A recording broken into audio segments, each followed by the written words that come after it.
Oh, okay. Dini. We good to go. Okay. Recap time. So, during your travels towards the Dark Lake, you guys experienced a number of dangers, each trying to claim your lives, which each encounter bringing a more vivid realization of how dangerous the Underdark really is. And to some degree, you guys understand that some level of caution and stealth is required. These lessons don't stay alone for long, however, and this became prevalent during the encounter within the Boneyard, where through several unfortunate events led to a bout of friendly fire and an encounter with madness. You all decided to take a short rest and then proceeded onwards for the day's journey, ending up in a very small empty lava pocket that you decided to make camp in. After assigning watches, several watches went on without a hitch until Viridis' watch came along, in which she spotted a set of green glowing eyes watching the camp from one of the passageways. After a series of events leading to finding out there was some kind of an abomination waiting for them in a cave opening, that would occasionally reach into the mouth of the cave in hopes of grabbing or touching something in the dark. After deciding to leave it alone and continue with their rest, they all woke up and Salith gave them a warning that they will reach the town on the Dark Lake within the day and to keep an eye out. When they all awoke, Viridis did some experimentation with the crystal that she found in the tomb that seemed to be speaking to her and it was asking and requesting her to break it. You all proceeded to continue your travels for the day until happening upon a large cavern where Viridis started showing signs of distress and claiming that there was a humanoid creature stood right in front of them that was pointing into this large cave as some kind of warning. After some investigations, nothing could be found of this humanoid, and you all entered the cavern and were immediately ambushed by a band of primitive fish-like warriors with the aim to capture you. Failing miserably after failing net after net, the fight was won, but not before Praxis was entangled in a net and dragged off towards a small body of water within the cavern, and that's where we left off. Don't forget that that the person who dragged him was fucked. Yes, it was pretty hard.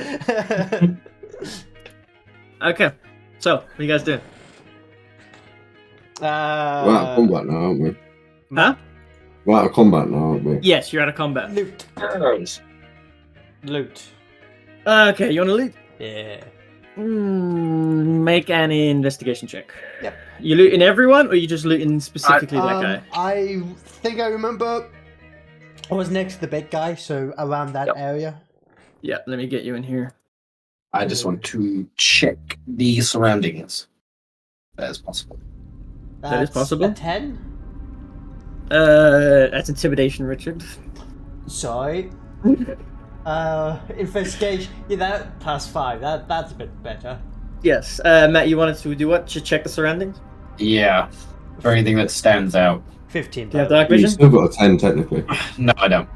So, if I could just like walk and... Yeah, so I'd say make a perception check and it'd be you just walking around. Richard, yeah, that's good enough. You searching that one guy or all of them? oh, fuck. Everyone So that's the around the guy. Because I'm guessing I can't just, like... Can I go around everyone, or...? Yeah, you can take the time to go around to everyone, unless someone else is looting as well. I want to tell like one guy and see if they have any good shit on them. Okay, roll an investigation. Matthew, Praxis, you take a look around with the dark vision not being available to you. It's kind of difficult to see around you. You find the edges of the cavern. You realize that there's more plant growth and less rocky ground in here than usual, and you've been noticing this as you get closer to the Dark Lake. There's more plants, more bodies of water, more mud instead of stone. The caves are getting wetter. Nature check, see if there's anything that stands out. Nature check, go for it. Okay, yeah, nature check. Splinter, you loot. I got an 8. Yeah, so you go and grab the one. -5. What the fuck? -5. Why did you bother? Yeah, why? I'm My nature's +2. Oh Why my would you making bother? a play my character. You can get a -4. Yes. Anyway, I get -3, -1. okay, so Splinter, you go to the one closest to you and you find a singular potion of healing and about 15 gold. John, Yes. you take the time, go around to all the dead bodies, piling everything up on you, and after about 10 minutes or so after looting all of them, I'd say in total you got 158 gold, 4 spell scrolls, 4 spell scrolls, yeah. Oh, I see why. 4 healing potions, Yeah. potion of water breathing, Holy shit. and this magical, perfectly circular emerald with a light blue, like magic effect in the middle of it. It's about the size of a tennis ball. So 135 or 130 gold? 158. 158, sorry. 158. 4 scrolls and a nice looking Emerald with like a magical effect in the middle. Can I try kind of check and see what if there's any magic holding in there. Give me a second. Yep.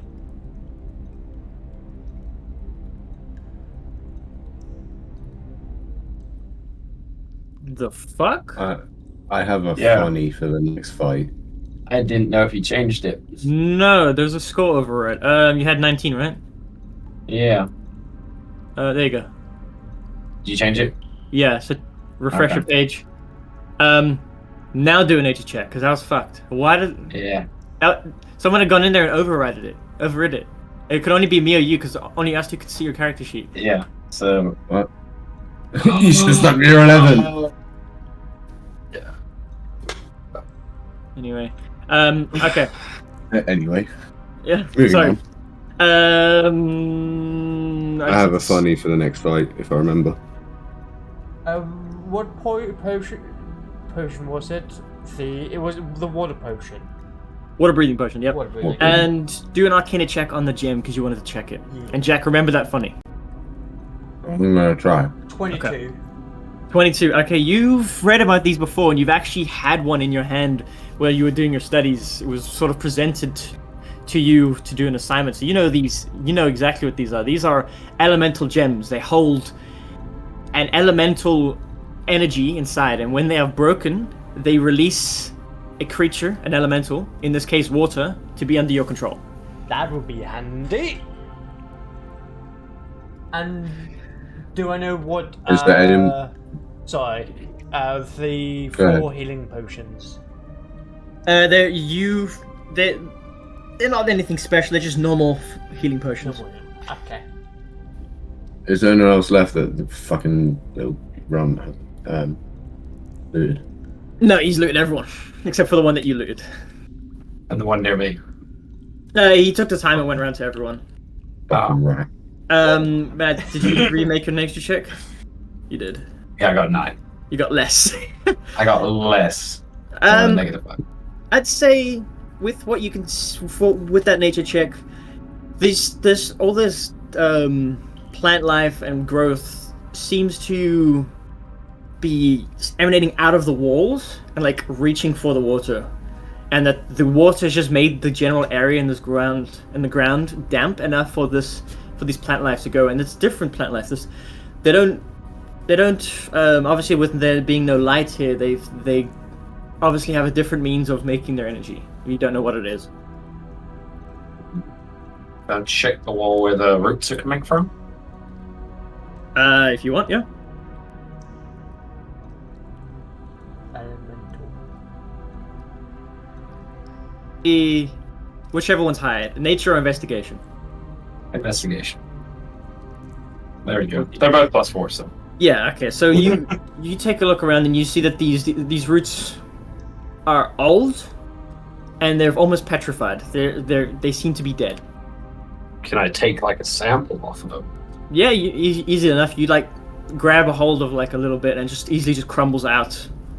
You've got, Okay. let's say maybe 8 inches worth of like this thin log. Biggest thing Matt's ever held in his hand. Matt, what's your passive perception?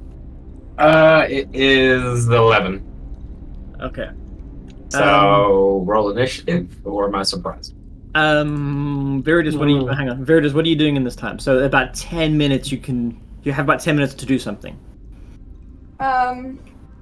During this time, Praxis is looking at the plant life and walking over to the pond, and Splinter's looting a body and taking a look around. And Can I be looking like trying to loot other bodies to be confused why there's nothing on them? yeah. How do I get these walls down? Huh? How do I get these walls lower? Press N, and then there's a little white dot on the side. Let's lower up and down. Press N and then Control Alt Delete. Press N, which makes a cut box, and then the white diamond on the side of your screen. If you move that up or down, you can set your camera height, and then it'll cut the walls off in your way. Oh, okay. Ooh. Because John's busy going through all the bodies and looting and like piling everything, and just getting a grip of what they had on them. What about these mushrooms? You're gonna take a look at the mushrooms. I want to go look at the mushrooms. Which mushrooms? I would ping, but I can't. Drag your character there. Loose in the genitive. Huh? Drag your character there. Oh, right, yeah. Okay. Tell me if they make you trip balls. I'm not gonna make you. You investigating them? Yeah. Yeah, make an investigation check. Okay. Or a nature check, whichever one's higher. I wrote this thing. Yep. What'd you get? Not 20, baby! Nice. Oh, damn. Okay. Let's see. I did Okay. the investigation. Wait, what was that? Was that an investigation? Yes. So you, let's see here. Investigate them. They are mushrooms. They are indeed mushrooms, but not ones you've seen before. You see, most of them are. It's strange. They look like a large humanoid tongue sticking out of the ground, Ew! and they're Picture where it doesn't exist. very slightly swaying. And as you like take your nat 20 investigation, you pick one, and you just break a little bit off, and you smell it, throw it into the water, see if it reacts to like moisture or anything. Nothing happens. You take a little bit and you dab it on your tongue. Ew! It's bitter, but it doesn't seem to hurt you in any way. Alright. And once the liquid touches your tongue, you almost feel the need to speak your thoughts. You almost feel like you almost feel like saying every thought on your mind. But you because it was just a little dabble, the need for that compulsion to speak goes away. I'm gonna harvest them. Okay. Let's see here. Make a nature check so that you can harvest them without breaking them. Doesn't really matter if 18. she breaks them, to be fair. 18. Yeah, you get quite a few. You get, I'd say in total, with some of them not being like big enough, so when you pull them out, they don't really have the effect that you want. I'd say you have about 5 tongues of madness. Tongue of madness. Ew! I don't know how to add that to my inventory. So you click on your inventory, Yeah. manage inventory, and then add items. And then right above where it says equipment, it says add custom item. You type in the name, the amount. Tongues of madness. Yep, and you got 5. You can put a brief description saying mushroom. I'd say mushroom that allows for one to speak their mind. Alright. I'd just put mushroom speak mind. Do I put it in my backpack? Wherever backpack Whatever the equipment. fuck you want. Mm-hmm. Up your ass. I was asking Ashley. Yeah, And I was answering.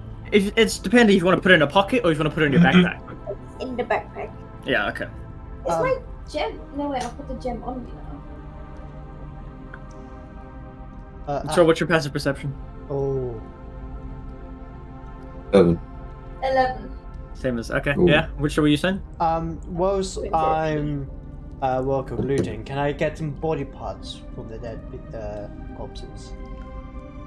If that's not- or is that too late? Sure. You can go ahead and grab some body parts. There's Say it's not too hard. You can just like cut a few. What'd you want? like arms and stuff. For Well, I mean, store. you're only small, Yeah. so You make That's- Frankenstein's monster? I'd say you during the 10 minutes you grab 2 arms. Okay. 2 2 arms, sure. Let's see here. Give me a second.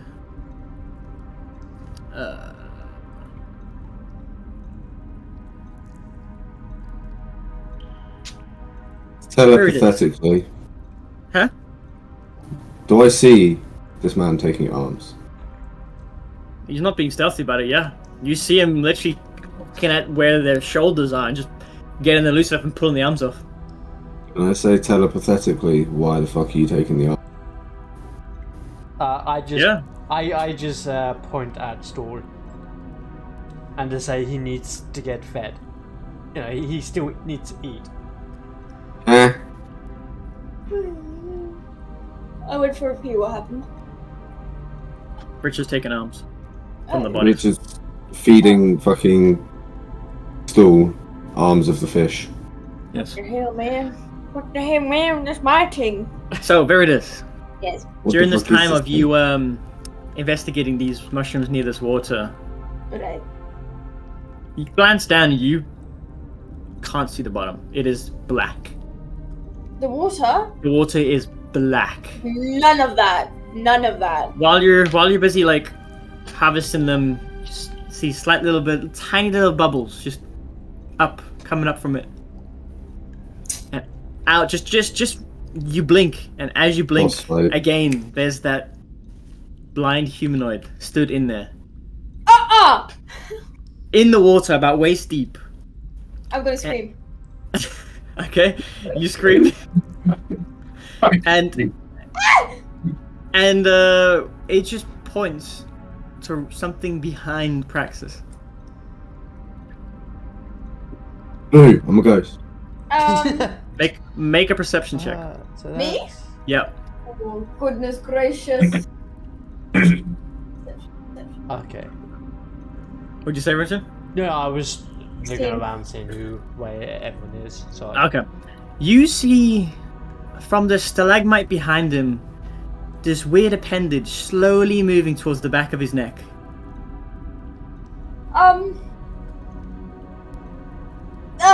Is this like from the Futurama episode? Oh, behind you! What Futurama episode? Have you not seen the Futurama episode with the weird Behind tentacle dude that like puts it in the back of your neck? Are we He's actually shouting like, this to- mating with you. All right, yeah, no, that's not it. You. To Prax me? is behind you. I guess I'll turn around and just see what she's screaming about. Praxis, as you turn around, you I see die. this. You see this. You see this barbed tentacle that Dick seems straight to in the come mouth. out of this stalagmite behind you, and as it realizes you're there, it lunges out to you. Make a duck and dexterity. Yeah, make a dexterity save. Oh no. I want to pull the trigger. Oh yeah. Make a dexterity saving throw. Miss and hit me. Yes. It grabs you. It grabs you. Okay. I need everyone to roll initiative. You're lucky Victoria's dagger is active because you guys would have been surprised. Oh, 10 initiative. Oh, so look- 15. Could you not roll any fucking higher? I got a 10. I got a 13, so you guys suck. Okay, 10. Virtus, what'd you get? The person that has a 15. tentacle. That's with advantage. Yes. Okay, 15. John, what'd you get? 11. 11. Okay, Eldis. Well, it appears I'm dead then. Eldis got a 15. And Sedith. So it's be my saving grace. Oh, Sadi's got a fucking 22. Yeah. Oh, yeah. Yep, easy. Oh, and the creature got a 1. Nice. Oh, But we all get to go first. yeah, but it did grab. You Praxis, you are currently considered restrained. Oh, You yes. probably considered. Again. Stop. Oh no, don't stick something in my mouth. Yeah, you're restrained. This tentacle, as you turn around and you notice, you try and dodge it away. It's not in time. It wraps itself around your neck, under your arms, and like goes wrap itself all the way down your body, down to your legs, and just gets tight. You can't move at this moment in time. Can I move my arms? You said it went You- under my arms. Yeah. So you're restrained. So you, if I remember, it means you cannot. Move. Your speed becomes 0, and you cannot benefit from any bonus speeds. And the attack rolls against you have advantage, and you have disadvantage on your attacks. And you have disadvantage on dexterity saving throws. Okay, but if I have my feet, which gives me no disadvantage in close quarters. You're still restrained, so it's still disadvantage. If you weren't Okay. restrained and you were next to it, then you'd be fine. But it's because it's actively grabbing you. Okay. Yeah. Let's You're see here. fucked. So, No, it's only if because you get disadvantage in close quarters Of my ranged attacks, if I was using my gun, but because for restrained, I still have disadvantage. okay, what you see now, as this thing starts revealing its visage, it is. Let's see if I can get a picture here for you. It's this horrible-looking, fleshy abomination with a singular eye and this giant toothy maw with 4 tentacles, one including the one that's grabbing you, just sort of pushing out of its body. Let's see if I can get a picture. Oh, so it looks like Richard's dream girl.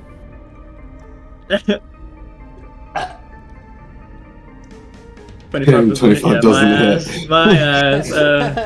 What? What? See if I can get that picture for you. There you go.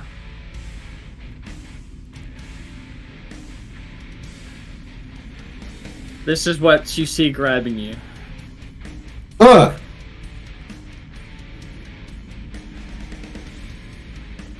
Hey, yo, the Rock Essie.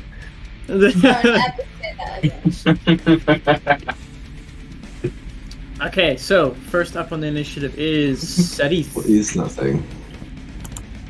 Sadith, that is a roper. Your Sadith is going girlfriend's to. dildo coming alive. Where is he? Where's Sadith? There he is. He's got 30 feet of movement, so he's gonna move over here. That's all he can do. He's gonna stealth. So let me roll stealth real quick. There's a bonus action. That one. Hey! No. He tries to stealth, Yeah. like he gets low and his knees pop and he just lets out this like just this like oh. And then he puts on a yellow high vis, holds a lantern in his hand. Just like a neon sign above him. I'm Someone here. put it in his pocket. Sounds like you're getting old! Okay, now And it music is- on his phone. Okay, it is a Mom starts ringing. so Viridis, you catch the glimpse of this. Yeah, Matt, you haven't been moved forward towards it yet, so you are Oh, it's on restrained. the wall. Okay, I thought it pulled me in. No, it hasn't pulled you in yet. Okay. So you're currently restrained, but it hasn't pulled you in. So, Viridis, you notice there's this movement up above him, Oh, fucking great. and this weird, Oh, Christ. There's more. tiny, weird little creature That's flying. flutters down to him, and goes to try and attach itself to him. Let's see. Oh, this is fucking bad. Look at me getting great. Don't worry, guys, I got this. I don't have a ball. It has advantage on you, so let's Yeah. see. I don't have an orifice. Natural 20. Oh, fuck. Man, that's bullshit. That is the horse shit. I'm serious. Serious. I'm serious. Yeah, okay, so does that 25 hit? Huh? No. Nah. See? Oh. Check that's my character sheet. Because Okay, it does. so it is going to attach itself to you and do 7 points of piercing damage. And That's you don't take any extra damage because you don't have any blood. So it attaches to you and tries to burrow into your flesh and try looking for any blood. That's fine because I have a 10 health, so I have a little shield. Okay. It's still attached to you. Okay, it is now Eldith's turn. She only has 4 hours left. Where is she? There she is. She's gonna move 25 feet.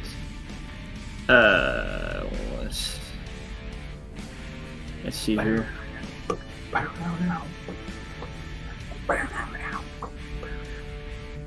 think she can reach it with her.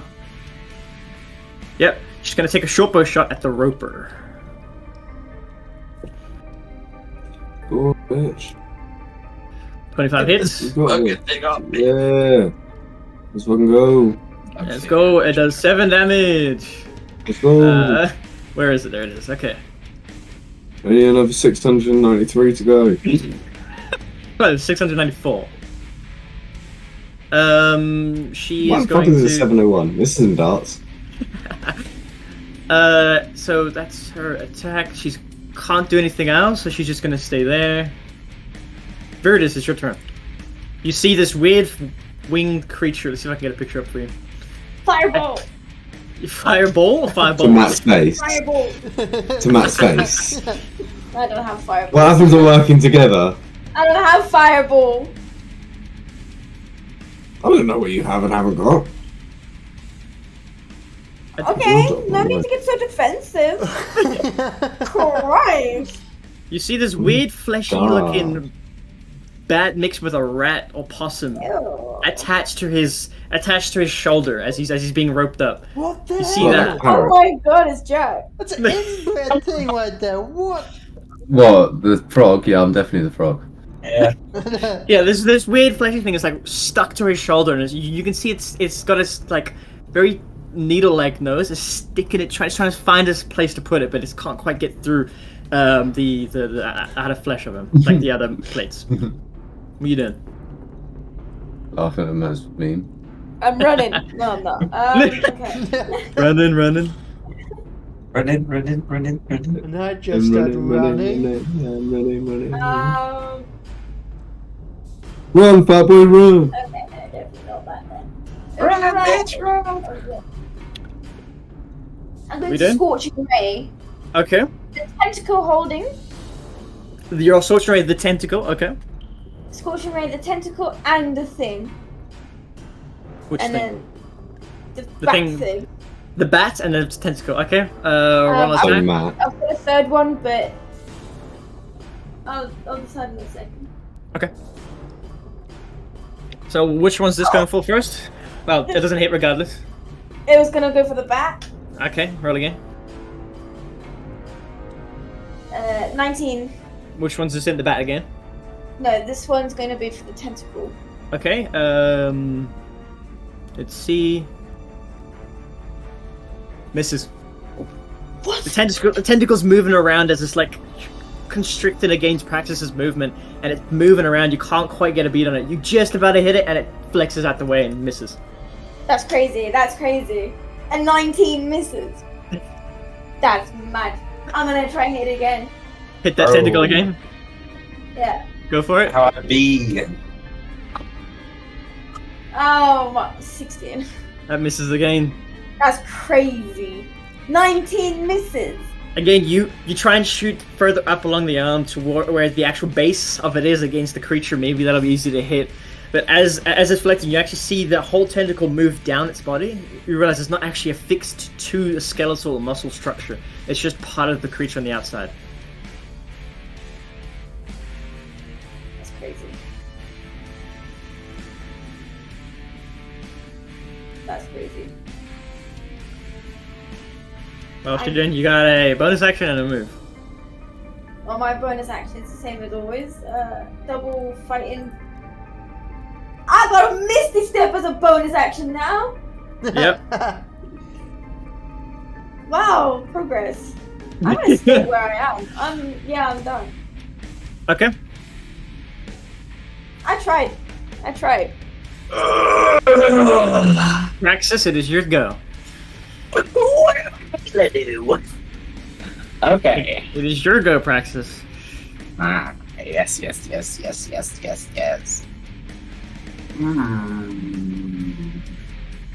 I'm sorry, I said 4 tendrils before. I meant 6.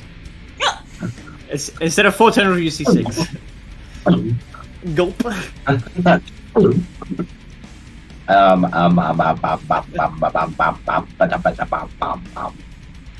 It's crazy, you know. Crazy.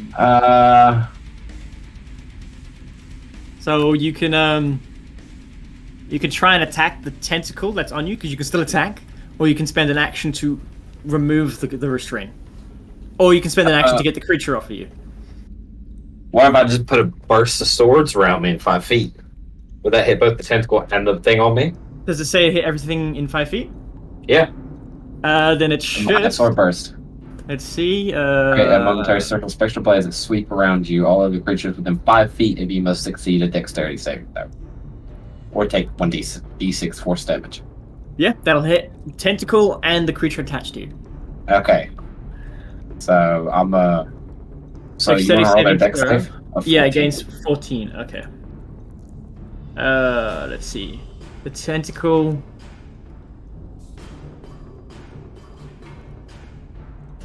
Tentacle fails, The boog. and the little boog. It's got a +3. Still fails. Oh. They both fail. So roll Okay. your. What is it? 4 for the tentacle. So 4 damage to the tentacle. Okay. Who did the bug? Yeah. Yep. Let me. How much to the bug? 2. 2. Okay, the bug is obliterated. Oh, fuck yeah. So this little creature that was attached to you, it's trying to dig in. As soon as this gets it finds the gap between your plates, it goes to push this needle in. As the spectral sword just impales and takes its head off, it just goes, it just falls off. Why do I feel like if it sucked your blood, it will get HP? 10, 15. I'm just moving my cannon as a bonus action to get closer to me. Yep. I just need to do this. That's me done. Hang on. 10 TL HP. So there's 1, 2, 3, 4, 5, 6. You are grabbed by tentacle 1. So you hit it for how much? Sorry, 4. Yeah. Okay. I mean, the bitch is dead, yeah? Nope. Okay. Which ain't dead. It should be dead. Gotta hit it harder than that. Alright, is that your turn? Yep. Okay. That is your turn. Gotcha. John, it's your turn. Walkly dockly. Right, so. Shit.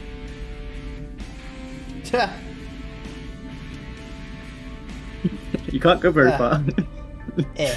I go here. And Alright. I don't know. Oh, I know what I could have done.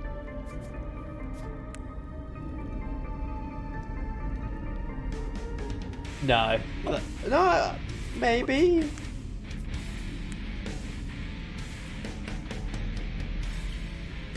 Do I have... Could I able to hit him? What are you trying to hit him with? That's far. Firebolt. What's the range? 120. Yeah.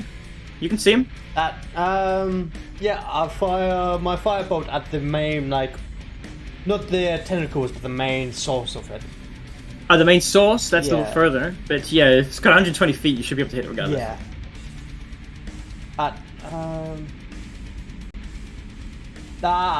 That's a 9. 9 misses. And I move stall a bit up as well. Like up Okay. here. And that's me done. Gotcha. Alright. Splinter, your go. Right. Where am I? I think you're here? You are here. That's you there. And where's Matt? Over there. In the corner. Oh, right, it's quite far away. All by myself. Yeah, he's far. Okay. Oh, we should just hit tab to find out where the roper was. So Matt on his own? I was actually hidden this whole time. Ah, it's kind of gay. What's that, Jack? Is Matt on his own? Matt's pretty much on his own right now, yeah. Can Sedith see him? Sedith can see him, yeah. Has he I do said have a anything? golden light around me. Sedith, well, Victoria said over, Viridis said over, like, the mind. And she screamed, so you know something's going on.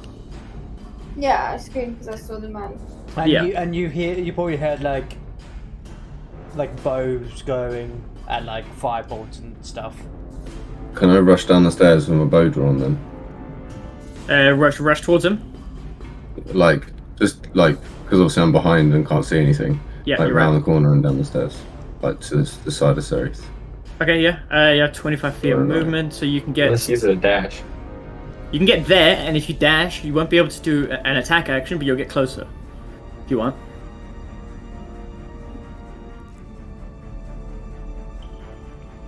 So that's as far as you can get, like right here, without dashing.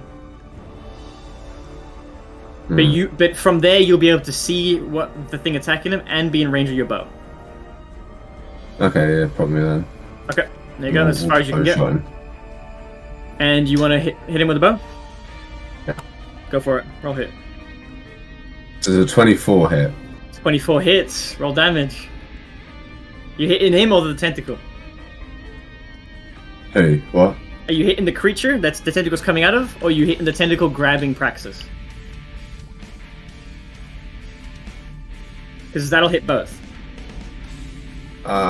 Hit the tentacle with a grabbing Praxis, release him. Okay. 3. That's 9 damage? 9 damage, yeah. Okay, so the tentacle is obliterated. You Yay! take your Let's time. have it.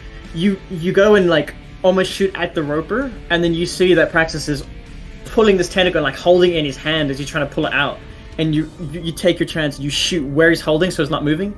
Praxis, you see this arrow just cut this tentacle that's like around your shoulder, so right at the base of where it's grabbing you, and just slits it. The whole tentacle goes loose. You're covered in this black purplish blood, but you are no longer restrained. Hey! And I say you're welcome through the mindset telepathy. Yep. Telepathy. There you go. You Thank are- you, little one. Little one. Okay, it is Jack. Is that your turn? Aye. Okay, it is now the Roper's turn because he got a 1 on his initiative. It's gonna be one of these, is it? Okay. It's this area for you. Okay, I need.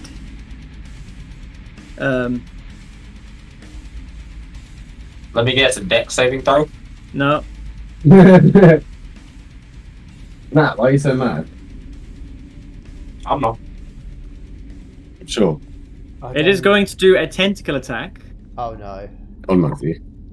on Matthew. So Praxis, Viridis, Splinter, and Yeah, fuck. I'm miles away. It's got 50. It's got 50 feet range. What? You are 43. Yeah. It's got 50 feet worth of range in this tentacles. That's bollocks. It's gonna grab. Zone. It's gonna try and grab all of you. So first, Praxis does a 20 hit. No. Okay, 20 But hits. you know. You are now restrained again. Ah, cool. I enjoyed my freedom while it lasted. Viridis does a 24 hit. What? It hits everyone. Yes. Okay, you are restrained. Splinter does an 8 hit, No. and you got a natural 1. It works for you. Oh, And Sedith 14. Oh, I don't know. Sedith's got. I think it's 15. Yeah, no, it doesn't hit Sedith. So you see, on its turn, the tentacles that were there. Once that one broke, it's the 5 that were the remaining, sort of push itself out of the body and like shake with anger as the creature lets out. Is my thing off? Let's see. Yeah.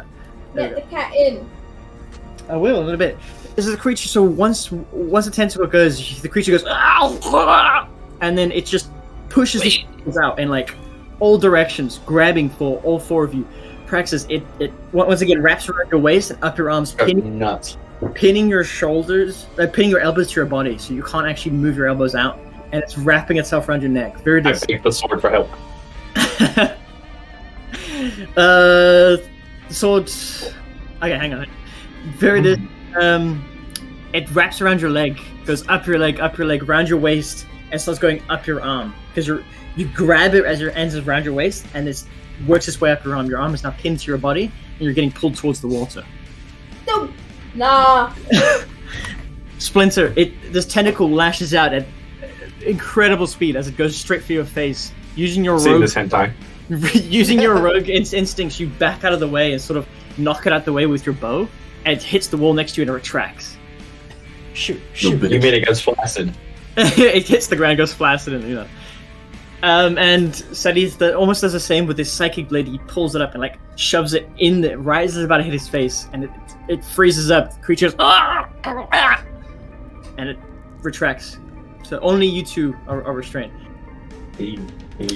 Praxis, I'll allow you to do that on your turn. Yeah, I figured. Yeah. Alright, it is Sadi's turn again. Where is he? Here he is. Alright, let me get rid foul of these. creatures meowing behind the wall. Can you hear it, right? Yeah. I just get louder. Open up, bitch. Fucking hell. I can imagine this being like real life, just people waiting to take their turn. Just taking damage, like getting their arm chopped off. Yeah, See- alright, I'll get you on my turn. This whole, from the start of the rounds, from Seti to the Roper, is 6 seconds. The cat. What? All of your guys' turns happen within 6 seconds. Yep. Oh, So this is all happening at once. Come on, in you come. Come on. You gonna come in or not? what? Meow. Meow. Meow. Okay. It is Seti's turn, so he's going to. He's going to be like, Praxis, my friend, are you able to get out? Do you want me to help you out?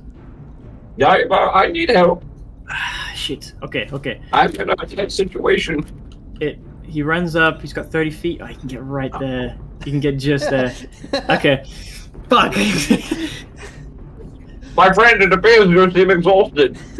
It's the ground that these boots. Listen, I've had a stone in my boot for like 3 days. I can see why that prohibits you 5 feet away from me. Oh, Alright, he's going to throw his dagger at the fucking tentacle. Let's see. 23 hits.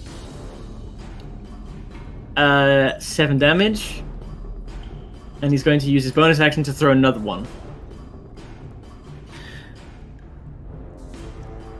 11 doesn't. Okay. So let me get that up real quick. What did I say? 7? Yeah. Yep.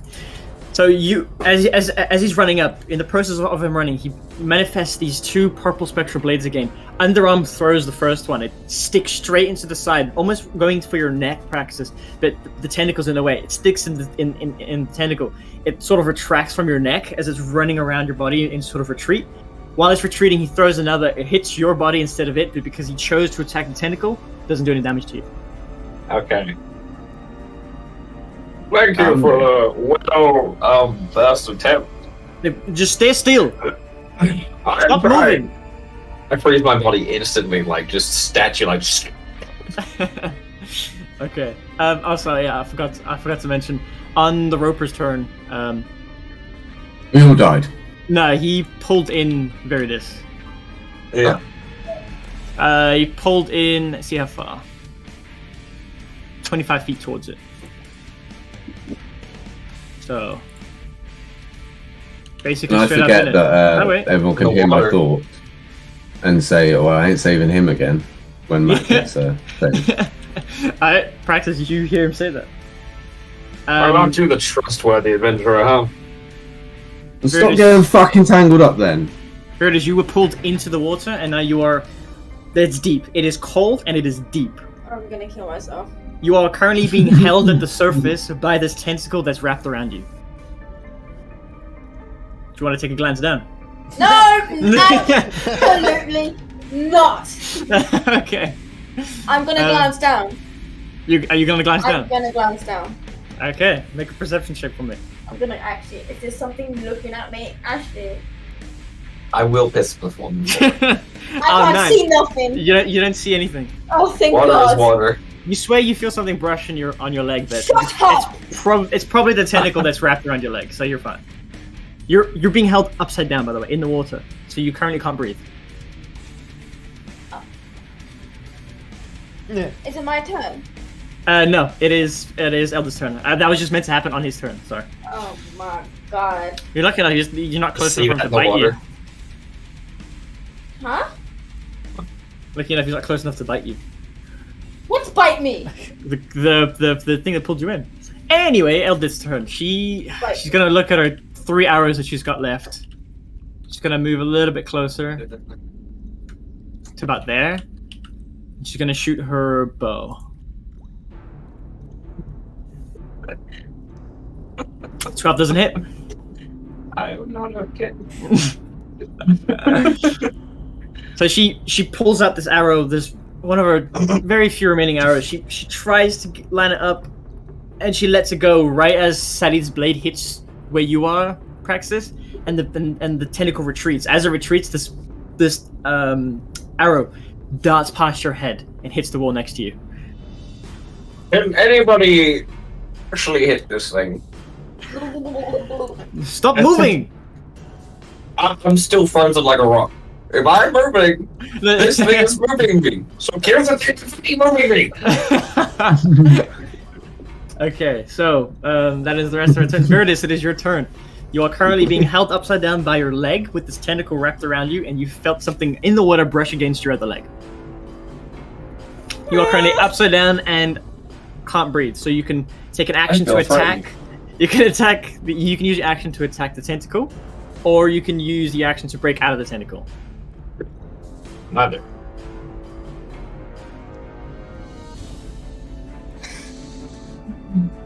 Choices, right? They're pretty hard. I want to break out of it. Okay. Make a strength check. I changed my mind. She goes to grab it. She's like, ah! I'm think I'm going ready. to. Looks at look at her arm. I'm Maybe not. going to attack it. Okay, roll attack with whatever you're going to use. What are you using? Whatever you're going to attack with, it's disadvantage. If I use shocking grasp, will that affect me in the water? You don't know? I don't know. You What's don't know? electricity? You could try. But it will be a disadvantage when they attack regardless. Remember, your character doesn't know this. Yeah, but she's not fucking dumb. Oh yeah, but do you know electricity can do water and stuff? What are you doing, Viridis? I'm thinking. Fucking hell, that'll save us all. Think you guys could have run into this last I'm session if you walked over going to here. use inflict wounds on it. Inflict wounds. Inflict Okay. wounds. It's a melee attack. It is a melee attack. Okay, roll with disadvantage. Okay. Oh, please. I got 8. a nat 20 on You got a that. nat 20. I got a nat 20. Okay, you it's a touch, right? Yeah. Yeah. You touch yourself. So you with your arms pinned and you're being underwater and you can't really see because it's just dark. And now the feeling of something touching your leg that wasn't there before, you start to panic a little bit because you're holding your breath. You try and reach out and you grab something and pump it full of inflict wounds, but nothing happens. Fish. The tentacle doesn't let up. Praxis, you see one of the plants nearby just wither and die. Wrong tentacle! I can't hear anything. Yeah, you just sort of like bubbles around you and In her head, telepathically. telepathetically.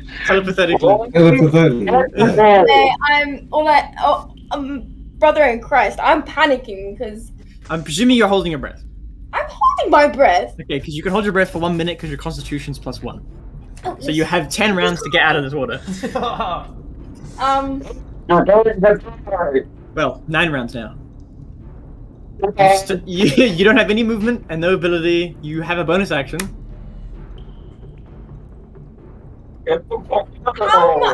Oh, can I Misty Step? Did it say you couldn't? Of course you can. I'm Misty Stepping out of this thing. Where are you Misty Stepping to? Because Misty Stepping doesn't allow. You don't need line of sight. You just know. You need to know direction. So where are you Misty Stepping to? Okay. Ooh, to my right. Where? Move your character there. Okay. You. Oh, what did that do? You I don't know. That's there. Okay, yeah. Yeah. So you in your panic and you sudden moment of clarity, you're like, wait, what am I doing? And you concentrate, and your body just is like this. What color is your magic, Victoria? Green. Green. Okay, so there's this light, there's this Green. sickly green flash under the water, and then there's another sickly green like glow, and Viridis appears just on the edge of the water, breathing heavily, sort of looking panicked, but getting used to it now. Green. Green. Alright, Praxis, it is your turn. You are still restrained. Yes. That's the truth. I'm going to focus my right hand. Okay. I'm going to beg for some assistance Okay. from the blade. Yep. As you calm yourself, you calm your thoughts. You've locked your body, so the only movement is the occasional tugging of the tentacle wrapped around you. Put that out of your mind, and you focus.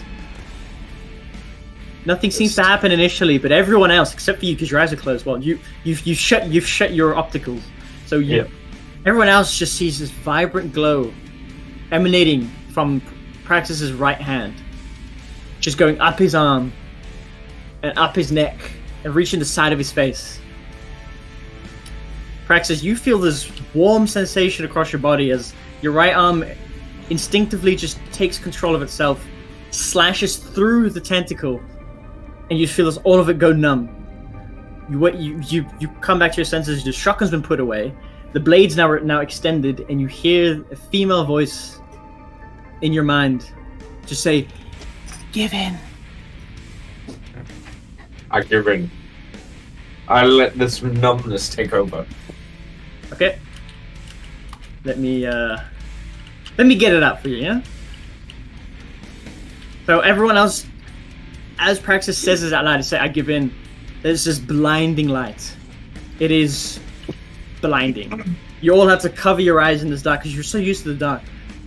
And then when the light dims, I need to move you out of the way. When the light dims, in Praxis' position is Praxis, but he looks completely different.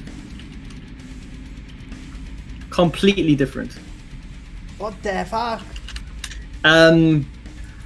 Praxis, do you want to describe what happens to your body physically as you transform? I'm not Praxis anymore.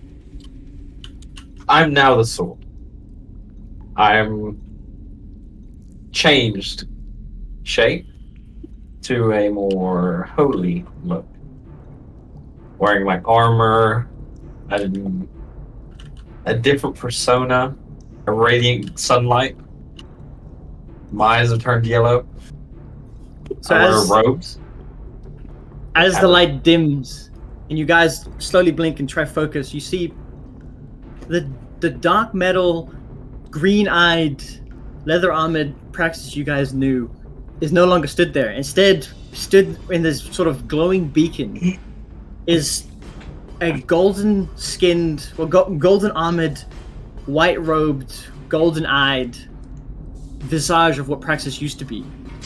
More feminine in nature, about the same height, but you see slowly as the metal plates are almost locking into place now, changing his physique and his body.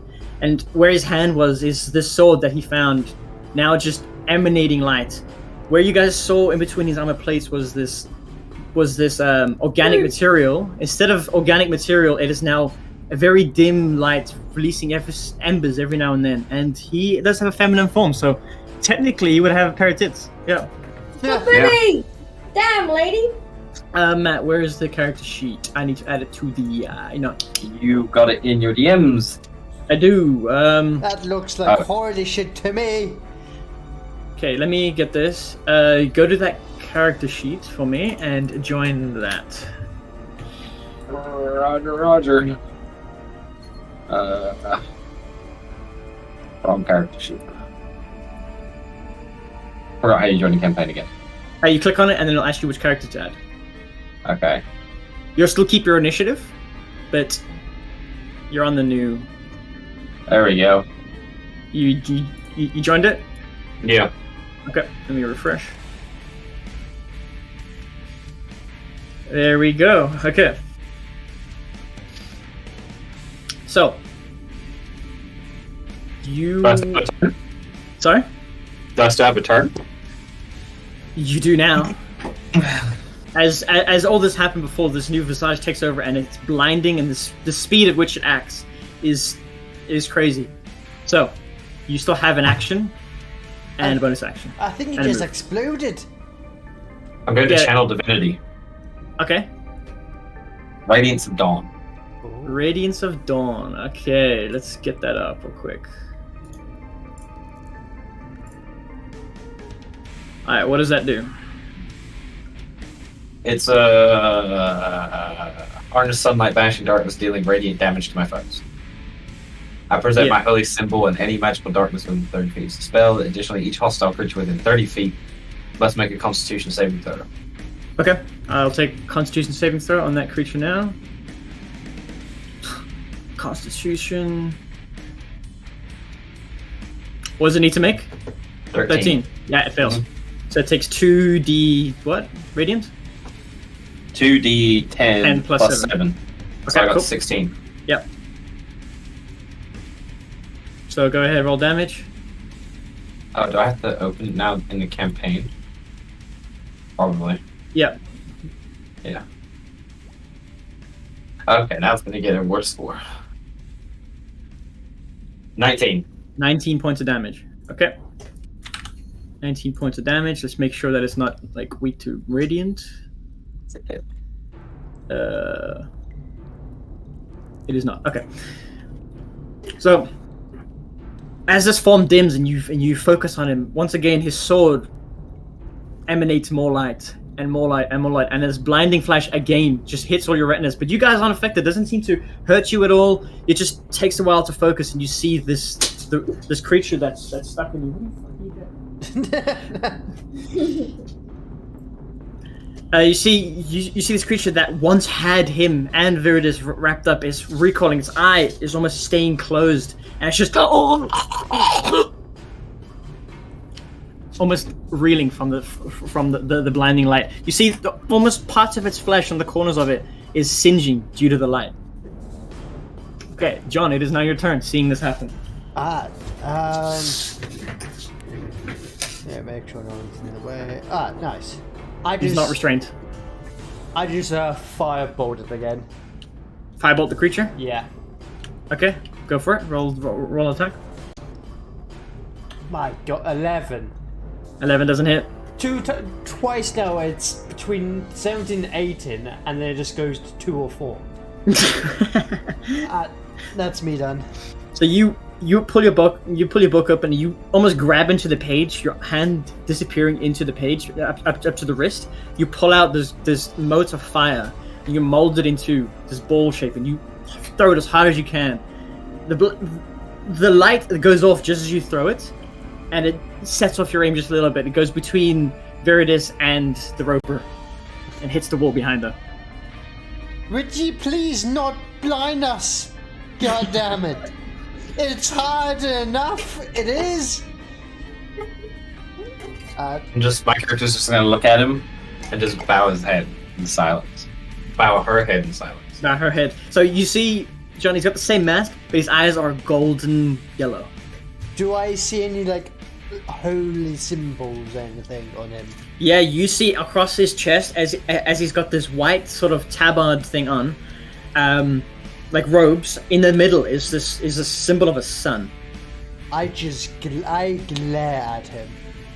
Glare at her really. I glare Yeah, and I a hostile glare. And I move Stall up towards me. 2 seconds. Somebody just hit the fan. Yeah. Cat jumped on the desk, just threw everything off. Oh look, all the mobs just stop attacking now.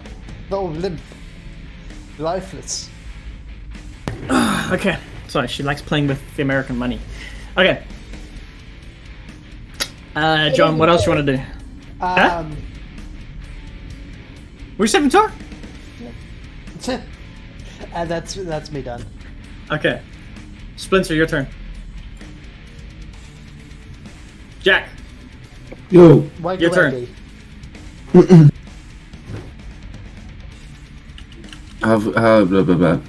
How nearly dead is this dude? Is he like injured physically? You can see that like the edges of this fleshy creature is burning away due to the light from Praxis, and it's got little bits of blood that's like this purple, dark purple, blackish blood that's leaking out of like its corner of his mouth, but it doesn't look like it's hurting. It just looks like it's taken a little bit of a hit. It doesn't look like it's anywhere near dead yet. You see, it's got this one big eye just sort of trying to open its eye due to the light from Praxis, and it's this toothy mouth, this giant mouth just constantly snapping. I'm aiming for the eye. Okay, roll an attack. I'm not aiming for the eye. And that one, nope. Again, just as you're about to shoot, this flash from Praxis happens. Just his awakening, and then his actual channel divinity from the sword pulses and causes you to miss, and it goes wide. Matt, you can't. I'm just gonna. Yeah, fuck that. Okay, I'm hurt. I'm bummed. it's your turn. Okay, you still have a bonus action, so you can use it to hide if you want. Because you are a rogue. Yeah. Actually, yeah, I could do that. Yeah. Yeah. Roll a stealth check.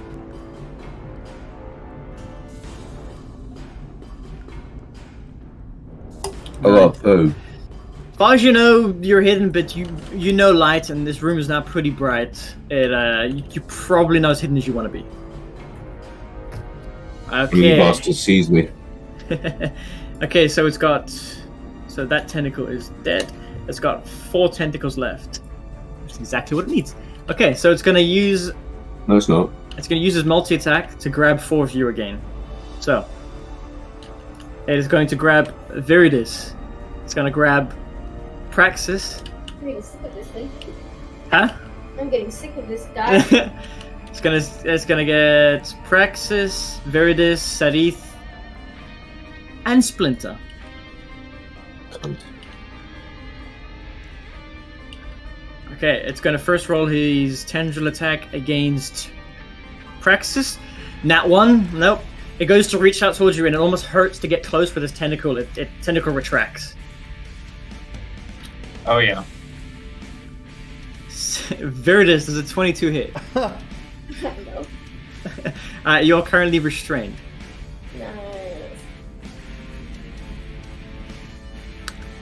Nice. 18 hits Sarith. Tentacle that was going to go for you, Praxis, as it retracts, it sort of darts off to the side and wraps itself around Sarith. And then for Splinter, there's a 25 hit. Fuck off.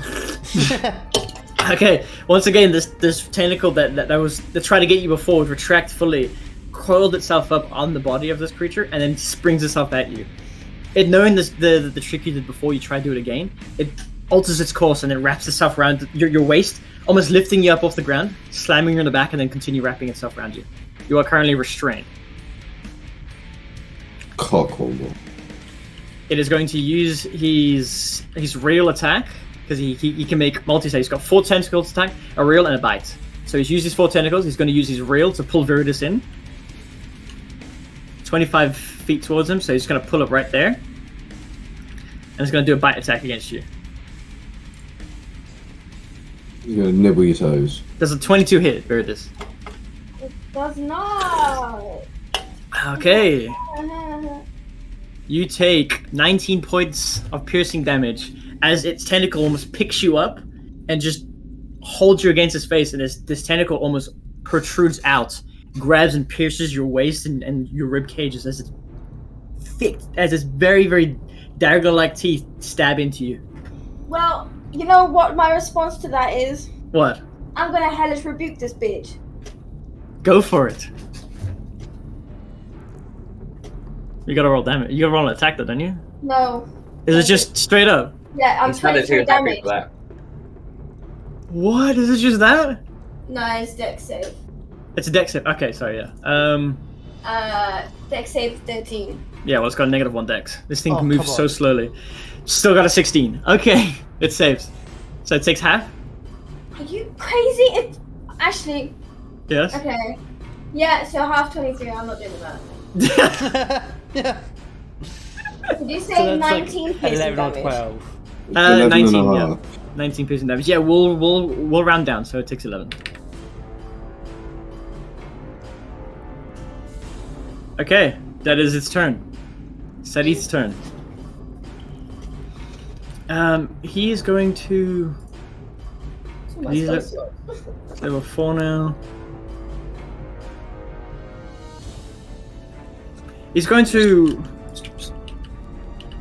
run up to it and give it a good old stab in the eye. So, first attack with his psychic daggers to the face. Oh, it's there. Yeah, it's this thing. You should have made him miss it if he didn't know where it was. That's Well, true. True, but you guys rolled, yeah. 13 doesn't hit this creature. Even though it's stationary, his spectral dagger, he goes to stab it. Its face and its mouth and its eye that was looking at Veritas shifts along its body like it's almost like a glove over this stalagmite. Moves and faces him. As it moves, it hits the carapace bit and the blade couldn't pierce. He's going to use his bonus action to try it again. Natural 20. Okay.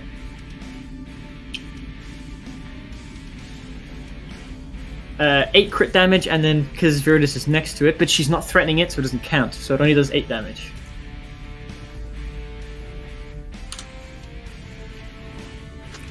So with the one blade getting deflected by a carapace, he sends the other one in almost right below the eye of this creature. As it sort of reels back, the eye there's no actual wound as the blade goes in. It just seems to reel from the effect. That thing is dead. It is now Elda's turn. She only has what 2 hours left now. She's going to take her short bow attack. 20 just hits. There's 8 damage and an additional 1d8 because of her Colossus. 1d8. 1. Yeah, okay, additional. So that's 9 damage.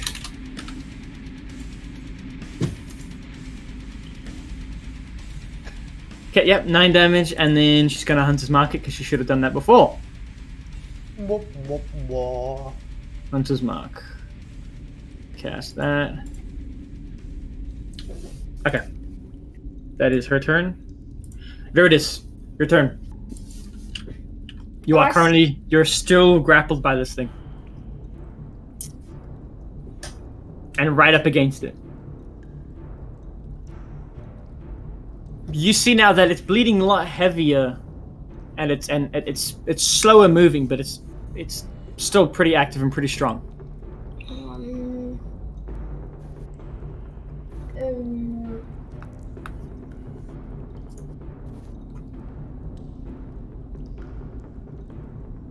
This is annoying. Okay. You can attack the tentacle on you. You can attack it, or you can use an action to break out of the tentacle. I'm gonna attack it. Okay. Roll an attack. What are you attacking it with? It'll be with disadvantage because you're grappled still. Oh, bastard. Bastard, I say. Okay, inflict wounds again because it's a new spell slot. Okay. Inflict wounds. So, how many times can you do that a day? Oh no, wait.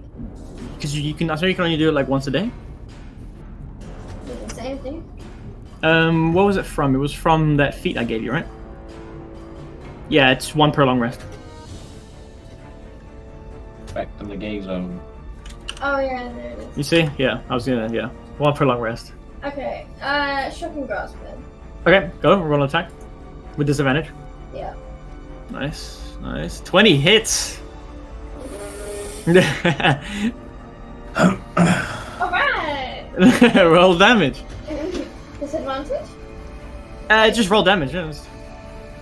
3. 3 damage, okay. Crazy. With this creature holding onto you, you can get your hand up to your talisman. You pull out this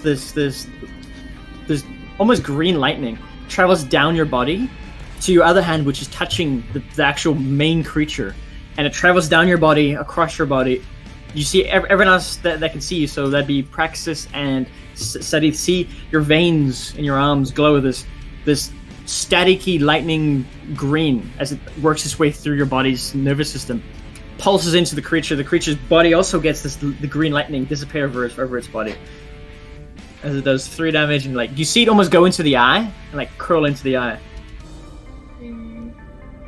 Okay, you have movement. Well, no, you don't have movement. Sorry, you have bonus action left. Well, I've already done Misty Step and I've got no spell slots left. So, I'm stuck. Okay. You are stuck. Okay, Praxis. It's your turn. Yes. Or should I call you Dawnbringer? Dawnbringer works. Okay. It's your go. Okay. I'm not restrained, am I? No. As your form came out, you cut the blade. I mean, you cut the tentacle. In front of you, the creature is there reeling while Viridis is shocking it. She's grabbed, and Sadith is there as well, but he is not grabbed.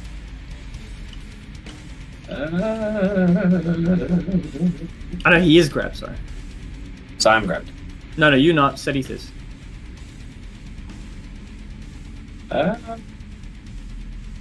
Technically, he should be back there, and the damage he did to it, he did to the tentacle. Yeah. So right here.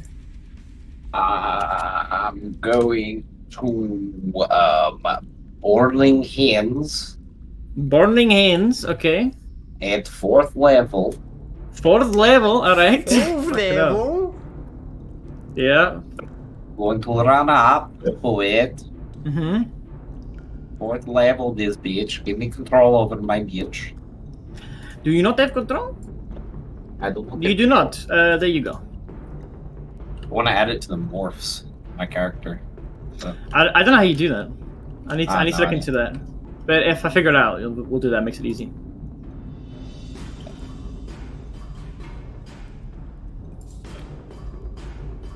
Okay, we done?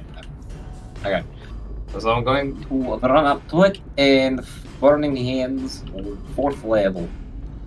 All right, you're running straight up to it, or are you doing it from there? So you like running up to it here? Well, it says it has a 15-foot cone. 15-foot on the cone. notes. Yeah, so it's 15 foot long, 60 foot wide.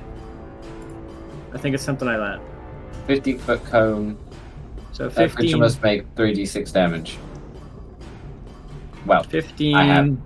and yeah, it's usually 60, so that's the cone there. So you can hit it and not Viridis, so that's fine. yeah. You- I'm going to do that. All right, roll deck. You have to make a deck save. Oh, okay. Deck save of 13. 14 minus 1, 13. It makes it. Okay, that's cool because it takes half damage still. Yep. Okay. So I get to roll 66. So 21. Ooh. Okay, it takes 10 damage.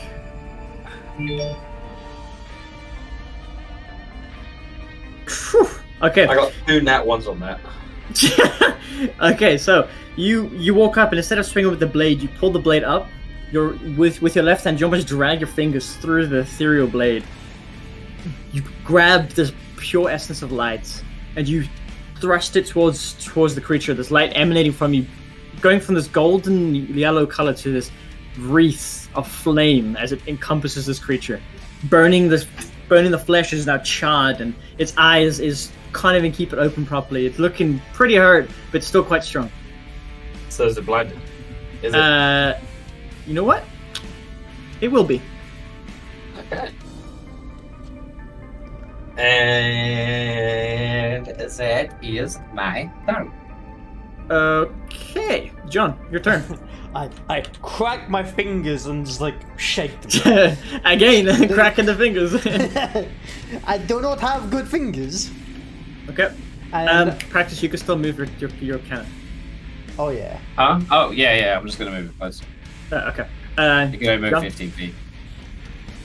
And then I firebolt it. Firebolt again. Alright, roll an attack. Oh my god.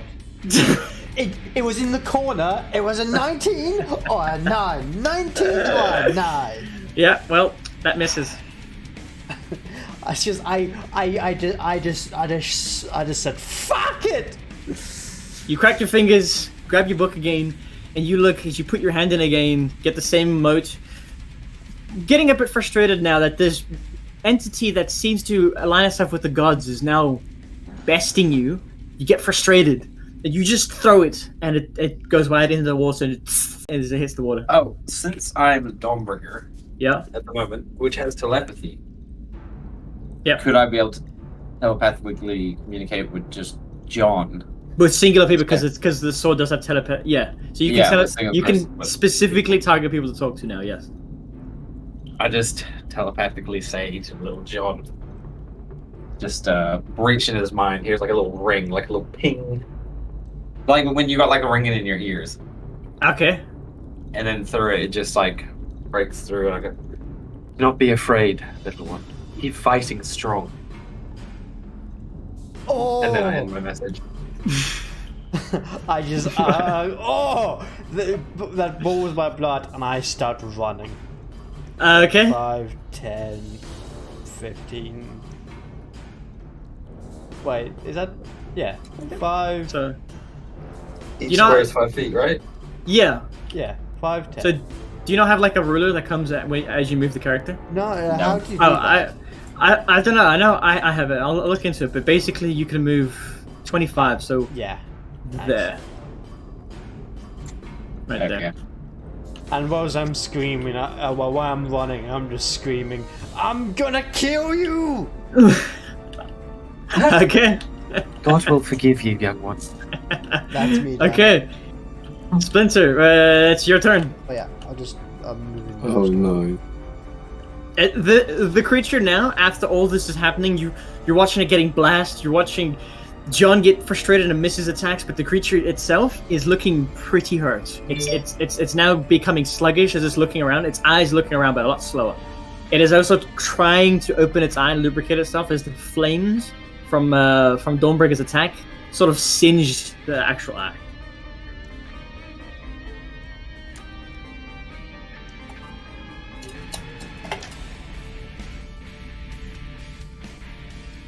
What are you doing?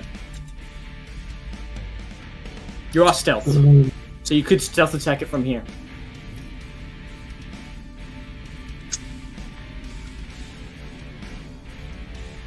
Yeah, I'll give it a go. Okay. See how Roll it attack. goes. Probably gonna go horribly wrong. You have +1 bow, so you might be good. 22. 22. That hits. Roll damage and then sneak attack damage. 10. 20. 20 damage. Okay. You take aim and you slowly watch its movements, and you just let the arrow go. You watch as it sinks about 4 inches into its eye. It just wreathes. It just if it could like throw its head back, it does. Its face slides up this stalagmite. And it's just it is hurt. This thing is bleeding. wrecked. This black purple blood from its eye. Its mouth is like can't even close it properly. This thing is almost dead. Okay, And take all your that turn. came from the shadows. Yep. No one saw where you were. Until Mhm. you fired the arrow, so Mhm. that drew your attention. So now you're no longer stealth. So you can re-roll the stealth and stealth again. Now. Ah, yeah. Okay, roll stealth.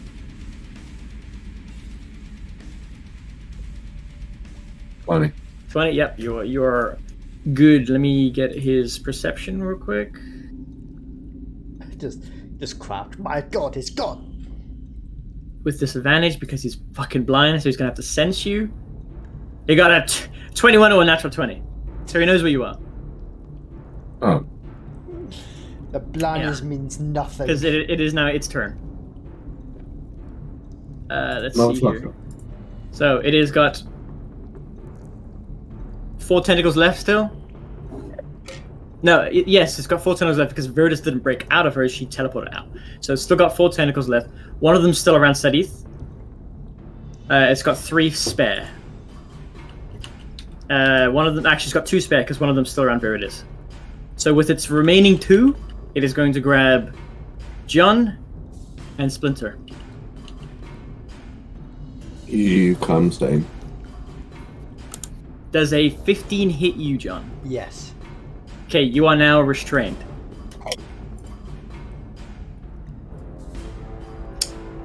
Uh, 19, Splinter.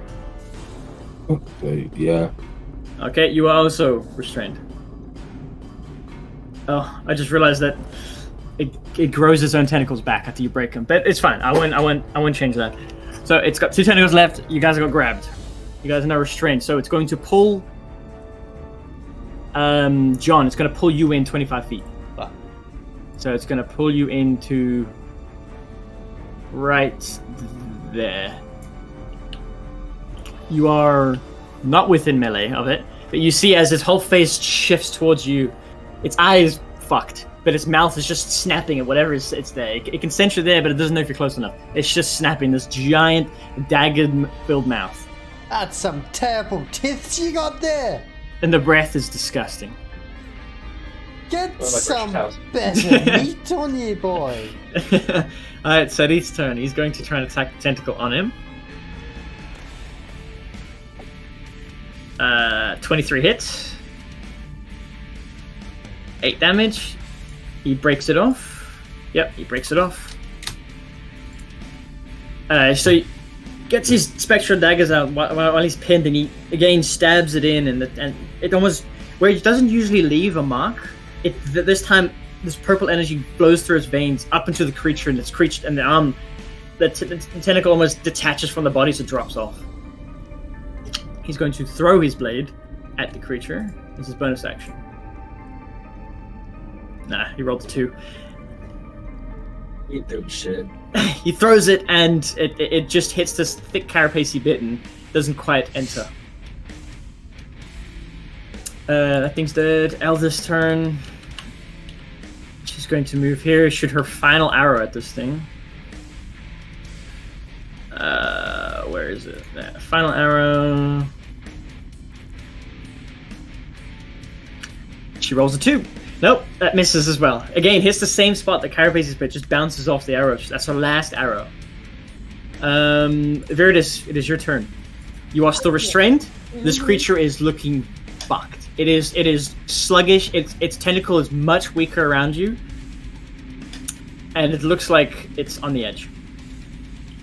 Okay, well, I'm gonna stab it. Glory.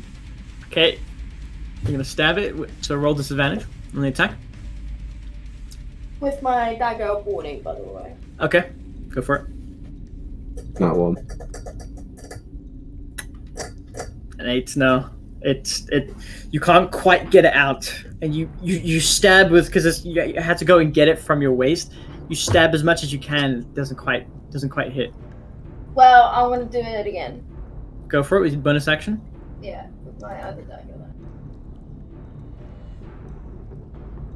19. 19 just barely misses.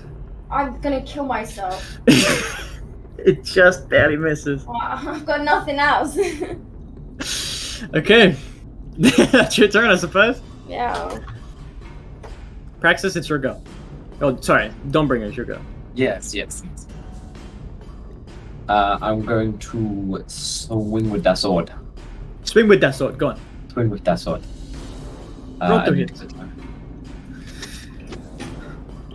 That's a 19 hit. It 19 just barely misses, my friend. Barely misses. Okay. Well, let's be done. I have no bonus action. Oh shit! Really? Yeah. Oh, you literally don't. Oh, okay. This thing? Are you kidding me? Okay. What do you mean a 19 doesn't fucking hit? Huh? 19 doesn't hit. What the fuck? This thing's a fucking rock. Exactly. It doesn't dodge. It's tough as shit. That's why. The blade, as you're used to it cutting through things with ease, it goes and singes the flesh of this thing, and you can't quite push it in quick enough when one of the tentacles slaps your hand away. That's like back. you could just like slap it back. Yeah, sure. Yeah. All right, if that's you then, John, it's your go. I just scream at it, just try some fire, you asshole! And I do burning hands. Burning hands. Level Okay. 1 burning hands. Is it a save or is it an attack roll? It's a save. I don't know. It's a dex Yeah. 15. Okay, deck 15. Okay, let's roll that. Oh, yeah, I got to pick up my fourth level spell. I rolled a 5.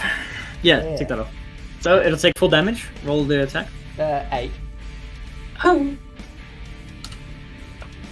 you want to do this? Yes. I want all the the main Go on, speak. power, Okay. towards his eye Okay. and burns inside of it. I want to blow the back out.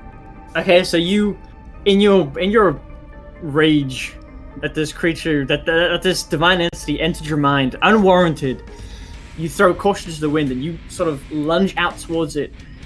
Seeing this arrow stuck in its eye, your hands light up with flames as you dig your hands in, like almost push your fingers into its eyelids, like around its eye, and just push as much fire as you can. You see its eye just start melting and melting. Flames explode out of its mouth. All these little tentacles that were trying to grow back just singe off, and the whole thing just withers and dies. I keep pretty much like attacking it whilst it's dead. Okay, you keep pushing fire into it, and every pump of fire, this thing becomes more and more grey and dried out, and the flames just start every hole that it can find. Just these flames just start pouring out of it. And when I stop, I just snap my neck, and it's like, where the hell is Paxel? What did he do to him? Okay, that's it. You guys are out of combat.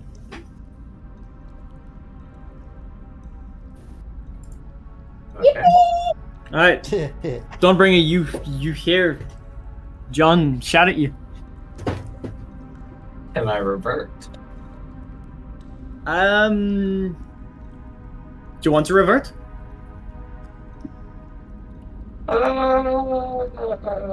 Not for now. I just ignore. Okay. I strive to look at that. I kneel down to look at the creature. Okay. You want to like investigate it, or you just passing time looking at it? I'm going to investigate Anything specific you want to find out about it? Is there a roll Yeah. investigation? it. Fucking 3, baby! With the damage that John has done to it, it is unrecognizable to the creature was before. You could see it formed around the stalagmite, and it was this entity that was actually gloved on the outside of it. Okay. Do I see him like looking around at it? Yeah. You see him like Sword just kind of retracts back into my arm. Just yeah.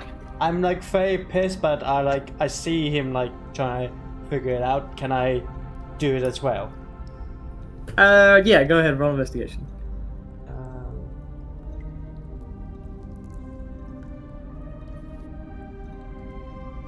What you get? Or are you still trying to wait? 10. 10.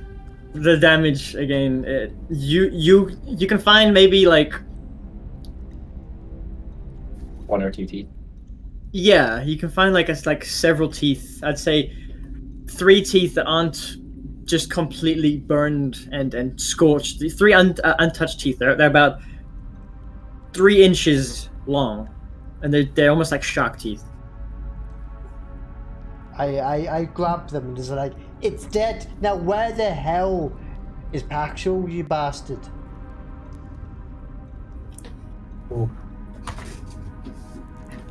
I just look, like, stand up and look down. And I just walk past. That's saying more. I Okay. shoot a fireball at the water. Yeah, firebolt me, sorry. Okay, Dawnbringer, you hear this loud behind as this that's like sort of close to you, like to edge of the water, just sort of like to get your attention. You just hear this singeing sound.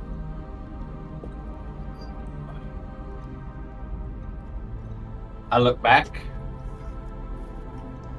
I just turn and go. There's no need for this aggression. No, Now, no need. You're Shall a we goddamn continue on our stranger. way?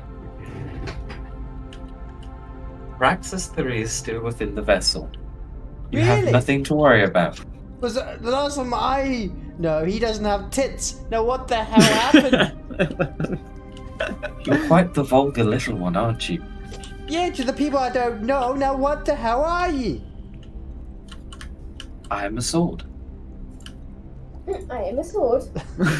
A sword that can talk and walk around in the border's person. That doesn't seem so good. I don't know how to answer that question. Virtus, make a perception check. You guys continue. Yeah. I just... 3? Swear you saw something move in the water, but it's probably your imagination. There is nothing to discuss. We should continue on our journey. I'll continue when you're telling me. What is he in the sword now then? I Did look you and turn switch? towards Sarah. Sorry. Yep.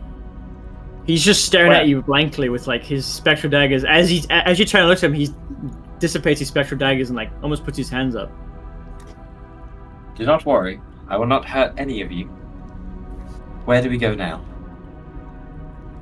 He like snaps himself out. I was like, okay, sorry. Into the cavern, there is a exit. You see, he's not making eye contact. He's just sort of looking you up and down, just trying to like see what's going on. There is a exit at the end of the cavern, and then we should be within 50 minutes of the Dark Lake. Well, we shall make some way then, shouldn't we? Yes. Let's. Do you want me to lead or? It is Lead. okay. I like kind of like whistle. My cannon just kind of like wheels around. Just drifts like initial leadership.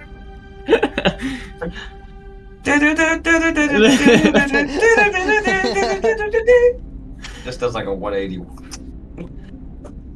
Okay.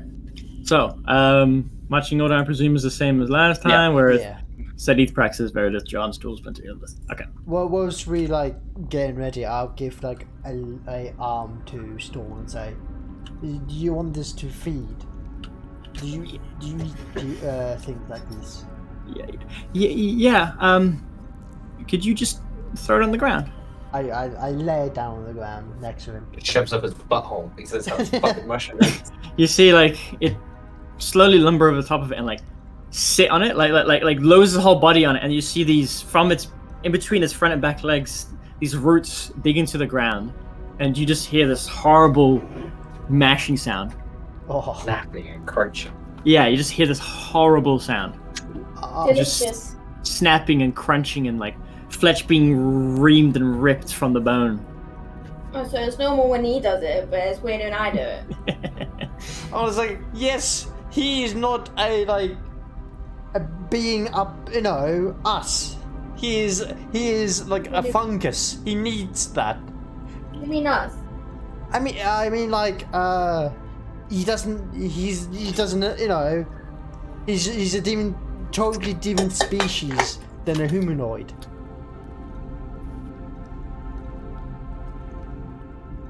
You know, if I ever get in an argument, I want Richard being behind me. But yeah, Or they're gonna just violate him instead of me.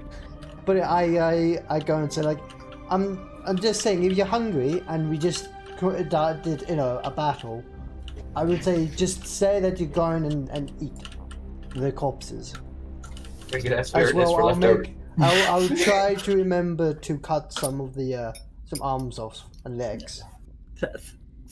Thank you, but I don't want to. Usually, when I engorge, there's nothing left. So I'd rather wait until after you guys have taken what you needed. Oakley dockly. But just make sure you do eat. Yeah, I have been. Okay. I've been eating your finger. Why That's is where my you- finger half That's where your digested? finger gone. It's just still just like awkwardly shuffles. During his sleep, he just scooches over and gets a little closer. This whole time Praxis have watched, still just like on his finger. Is there anybody injured? Should we do a small rest until we go to town? Because Um, the town Sadie- might not be, good for us. Sadith chimes in and is like, "Well, my friends, I'm not injured. That one looks pretty hurt." And he points over towards Viridis. I'm pretty hurt. How hard are you? You see that she's got like, she's Oh, massive got these. bite marks She's on got her these back. bite marks that go like from across her chest, like across like through her clothes, across her stomach, and like down her sides, That, and it's just bleeding. that does Can not I look good. see if there's like a any like health kit nearby? Well, I just like instantly just take 2 normal healing potions. Like, here you go. For me? You in this area you won't find a healing kit around. Okay. You could do a medicine check and see if you can like stabilize her and help her out a little bit with the plants and stuff that are around. Okay, yeah, that's right. Go ahead, make a medicine check. 8 on a plus Hey. 5. You look around and hoping to find stuff that's enough for like bandages or a tourniquet or something that you can use, and you pull out some stuff, but they're brittle or they're due to the inflict wound spell that's sort of now working its way through all the roots of the plants. They're brittle and useless. Hey, Right, oh lucky holy again. one! We have potions, you moron. Potions are only good for Dire circumstances. Jesus. I would rather use. More original methods to heal such wounds. So uncivilized. and I give her 2 healing potions. Okay, Viridis, you get given 2 normal healing potions from John. Thank you very much. Potion of healing. There you are. Eldith walks up to you, and she's like, if you wouldn't mind, I'll heal you up a little bit. How She's- are you doing? You can see she's got this like mixture of like mud and plants in her hands. She's like molding it in her hands. She's like, I will if I rub this in to the wounds, it should stabilize you. Are you sure?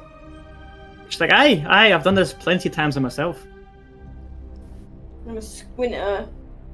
Okay. It's like honest. She like slowly walks up to you, and you can see she pulls like a pinch of it off and like rubs it on the wound. The wound, it fucking hurts. It stings, and as she does this, it glows this nature nice like vibrant green as it enters your body. She's casting Cure Wounds on you. You are going to be healed. It's not a lot of 7 points. 7 points. Thank Yep. you very much. And can I drink one of the bottles of healing here? You may. Thank you. What is it? Where did I put it? It's 2d4 plus 2, I think. There it is. If I remember, 2d4 plus 2. Oh, so I Is just she rolled it. got any afflictions on her? Such as blind and deaf and paralyzed or poison? She does not. Okay. Yeah, you're useless. How do I use it? I would like to fireball level 5. What's that, Meredith? How do I use this? You just roll the dice, so roll 2d4, add 2 to it, and then get rid of a potion from your inventory. 6. So add 2. Yep. 8. And you heal 8 points from that potion. Oh, well, I'm full health now. Thank you guys. Thank you Okay. very much. You can see that the nature of the potion, the wounds close, and there's actually quite a few scars. Some of them don't scar as much as others, but there is these giant, like, let's say 4-inch long scars across your body. 4 inch. Yeah, they were 4 inches wide and 3 inches long, so they're pretty stubby, but they're big teeth. Well, thank you very much, guys. I appreciate it. She's starting it. She rolled her R. Love forgive. My friend, just speak like that is okay. No. No. Okay. No. You guys Veritas, go for it. You what? and I'm gonna walk up to Veritas. I put like a hand on her shoulder. And I'm just like getting real close so nobody can hear you say it. And it's like quite substantial damage for a dragon, isn't it? Is it not?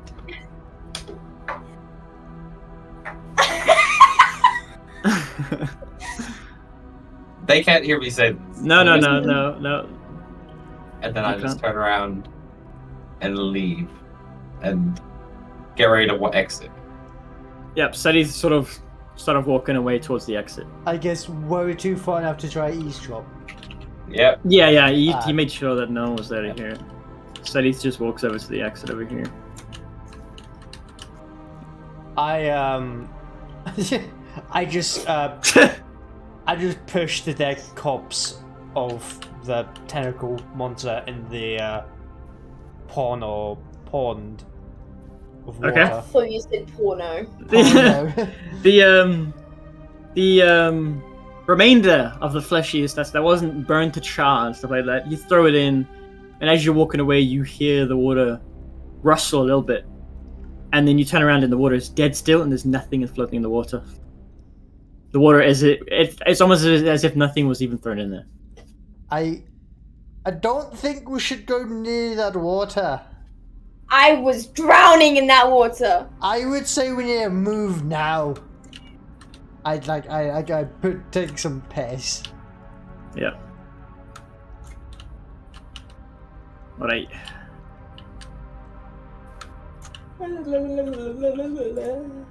So, you guys continue on. Is there anything you want to do before we leave? Can I look at the 4 scrolls? Or not too many? Make an Arcana check. Yeah. Just one general Arcana check. Oh, I am all doing good today. 11. 11, you're pretty. I mean, it was DC of 10, so it's fine. Okay. You understand that the scrolls, you've seen them before, except for one which is quite extraordinary that you didn't realize you'd actually see in your lifetime. So the 3, there's one of acid splash, there's one of friends, one of mage hand, and the one that you didn't think you'd see because you learned that they were quite rare is revivify. You got one revivify scroll, or revivify. What do you want to fucking say? And I guess I know what this does. Yes, you do. I was like, interesting. And I just, put it back in my bag. Okay. Or I was like, yeah, fuck telling the party I can revive someone.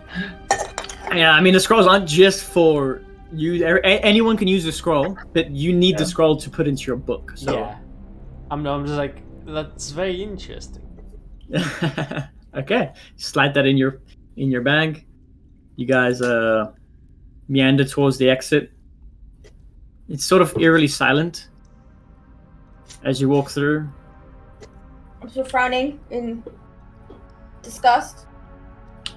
Veritas, you glance back, and what you can see in the water, you see just this finned head with 2 sets of pitch black eyes just dunk under the water. None of that. Turning back round. Okay. You guys make your way out. None of it. Sadie is sort of on edge more than usual. He's looking around. Any sort of nook and cranny, takes a minute to look into it. And you guys walk through. Nothing really happening for about 20 minutes. And then Sadie puts his hand up. And he gestures forward. And you all can see it because they've got torches lit up. There's more of these fish people. But one of them has got this almost like a Pope hat on. And a staff. And he's slowly walking forward. He looks quite old. He's got like this wooden barkwood, like driftwood staff, as he's slowly hunching forward towards you guys with like the group of his people. What are you doing? I just mentally said, like, did we move the bodies of those fish people? Steady turns around. He's like, lower your voice. And I do not think we did. I know. I'm doing it mentally. Oh, mentally. Okay. He's like, I do not think we did. Telepathically asked, does anybody know what language they speak?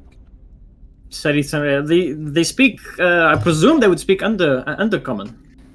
Can anyone speak that? Splinter can. Thief can. I think he can as well. Let me just check something real quick. Is it undercommon? Undercommon. Yeah. Steady can speak. So he's like, I can speak it. So we could talk to them. Yeah, we could. Yes. I would say you probably want to do an ambush if chatting doesn't go too well. We can rely on you to do the ambush, right? But not just me. You probably want like most of us to be like hidden.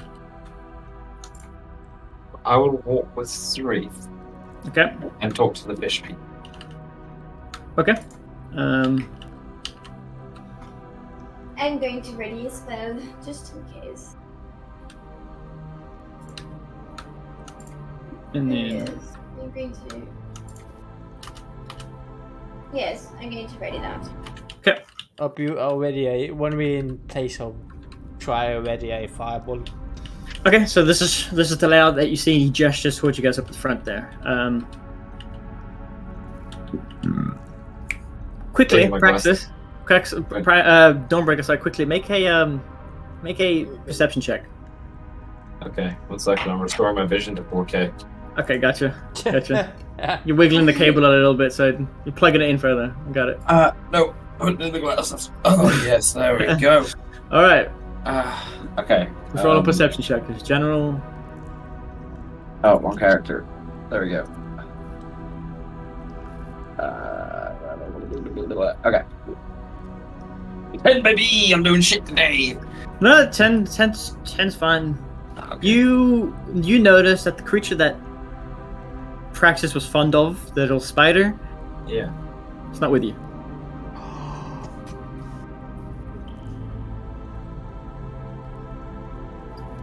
Gotta look for it. Is that what Dawnbringer would do? Fuck! It would not. You're right. You're correct. You just take note Shrug of it it. off. Yeah, you're looking down your form because first time you've really taken form, and you're just getting used to it. And you notice around your waist there isn't that funnel web that Praxis had put on his body. Fuck. Can I let myself know? Do I have like consciousness still? Yeah. There's two people in your brain. Yeah. I'm going to let Praxis know. Okay. Myself know that the spider is gone. Yeah. And I'm going to say, this feels so weird. I feel like it's yeah. You're speaking to yourself here. Francis is gone. No friends. Praxis is gonna just immediately shout, "Where's Joshy?" In my brain is Dawnbringer would just calmly be like, we will look for him after when we switch. Our positions. Praxis will stubbornly agree. Okay. So, Oh boy. Okay. My boy! Alright, so what are you guys doing now then? So this is what you see in front of you. They're sort of waiting around there as this old guy is sort of slowly walking up to like the middle of the group. They seem to be moving forward and then he follows up. They're moving quite slowly. I'm going to move with Sarith to talk to the fish. Alright, you leaving your cannon behind? It will be pointed up And wheeling. Behind you. behind me, yes. Okay. Veritas, what are you doing? So these two are going to be moving forward, so they're like here. What are you doing?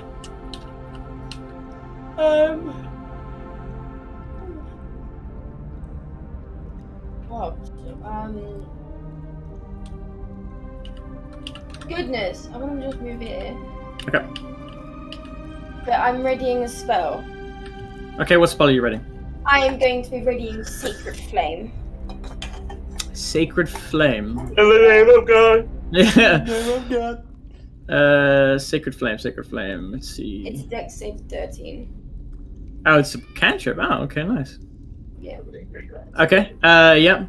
So you're there. John, what are you doing? Um, Let me move. I haven't actually summoned you in here yet. There you go. I'm here. Jack, I'll is take- Jack still alive? Oh, we'll get to that. What are you doing here, John? Jack. Let me take the file first. I'm doing this. Jack. Sorry. Jack. I'm just gonna go in the corner, try and be sneaky. Okay, roll a stealth check. Yep. 17. Okay. Good to know. And I I put my hand on the necklace or the fireball necklace, Got it. and anything goes wrong, I'm ready. Got it. I'm done. Okay. Stool is, I presume, hiding as well in that corner there. Okay, Jack, what are you doing? Wakey, wakey.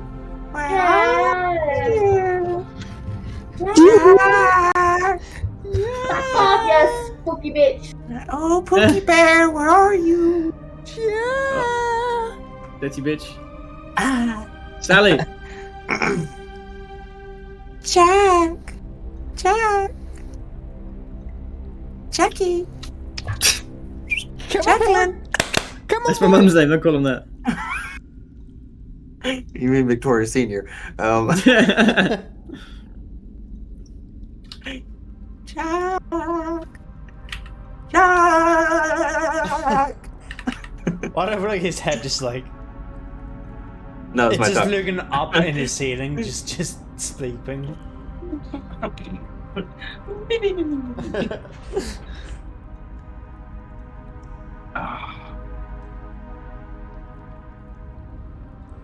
There you go, Matthew. For future development.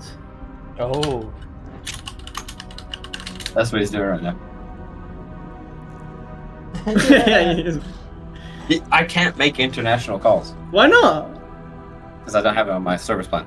Oh, you dumb fuck. Okay. Because I'm not going to spend $100. Let me phone him. Just hear his phone ringing in on the mic.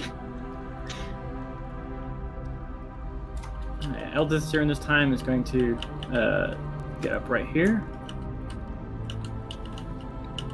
Let me just describe the scene for you guys in here, though, then, while we're waiting for him. You guys. Oh, yep, there you go.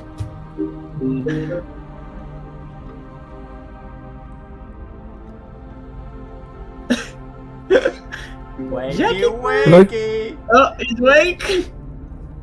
Hello. Hello. Hello. So, Jack. Damn, we lost him already. Jack. Are you? No. What are you doing in this situation here, Jack? Going fast asleep. I can tell. So, currently you're walking up to a band or party of primitive fish people again. Dawnbringer and Praxis. No, Dawnbringer and Serith is going to go talk to them, and everyone else is waiting in the darkness.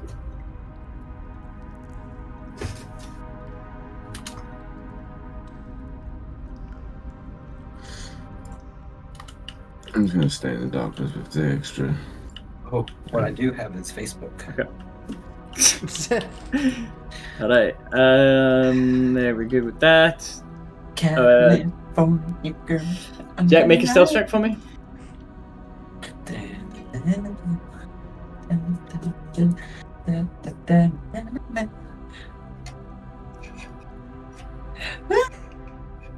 18. Okay, yeah.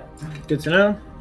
Do you ever feel like a plastic bag floating through the wind? It's actually drifting through the wind. Yeah, well, I hope you kill yourself. Why no. No, that is a great song. And do you know why? Don't. Do you know why?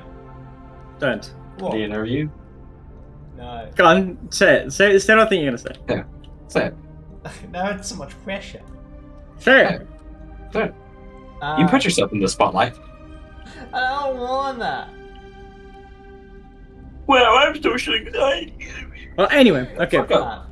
This cavern you guys walk into has got a lot more plant life than you're used to. I fucking hear it. It's pissing me off. There's a lot more plant life than you're used to. On the walls, there's these really nice smelling plants with this leaf over the top and this pit. There's like reservoir of liquid. There's these big white plants with bioluminescent spores that just slowly emanate from the center of it. There's vines coming down the walls, vibrant roots coming down across in the ground, and in front of you, you can see where these primitive tribe of fish are. The ground goes muddy, and they're sort of wading through this mud. It's ankle deep.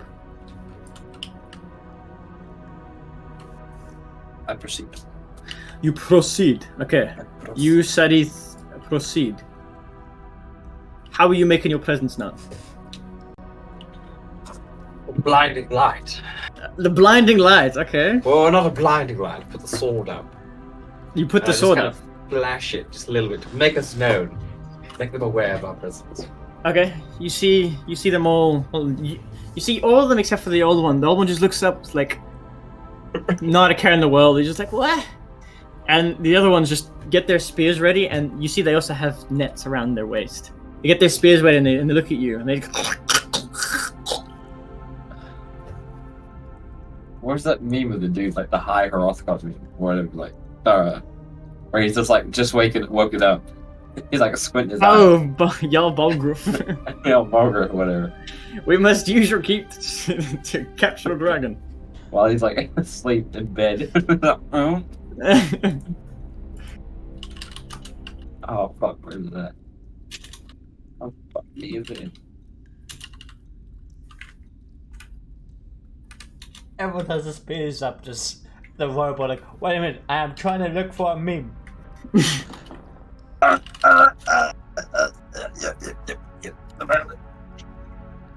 Yeah. They all seem to recoil almost a little bit from the amount of light that you're exuding from the blade. And I'm just gonna point to Sri to start talking. Okay. Sadith moves up and like gestures to you guys, speaking in their language. Now Sadith's voice that you heard is like this is me. Sadith's voice is like sort of like mimicking and speaking like them with like this gurgling and back of the throat noises. And Hungarian throat singing. so he speaks to the one in the middle at the front, and it replies back and then turns around and looks at the main one with its Pope hat on. And it hobbles forward, looks past him at you, and then looks past even further at the group behind. He seems to have told them about everyone behind him. Oh shit. And it speaks back to him in like this very voice. So he turns around and through telepathic or telepathetic, sorry. he says, "My friends, everyone, we need to make ourselves known. If we keep ourselves hidden, they do not trust us. They think we're up to some shady business." I cast like light above them Light? Right? Why? to make them know. Oh, They above can see you. above your allies. Well, yeah, because they can see them, can't they?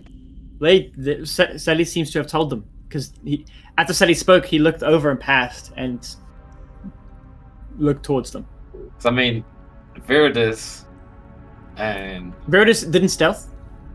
yeah, Eldest John, didn't stealth. John stealthed, and so did Splinter.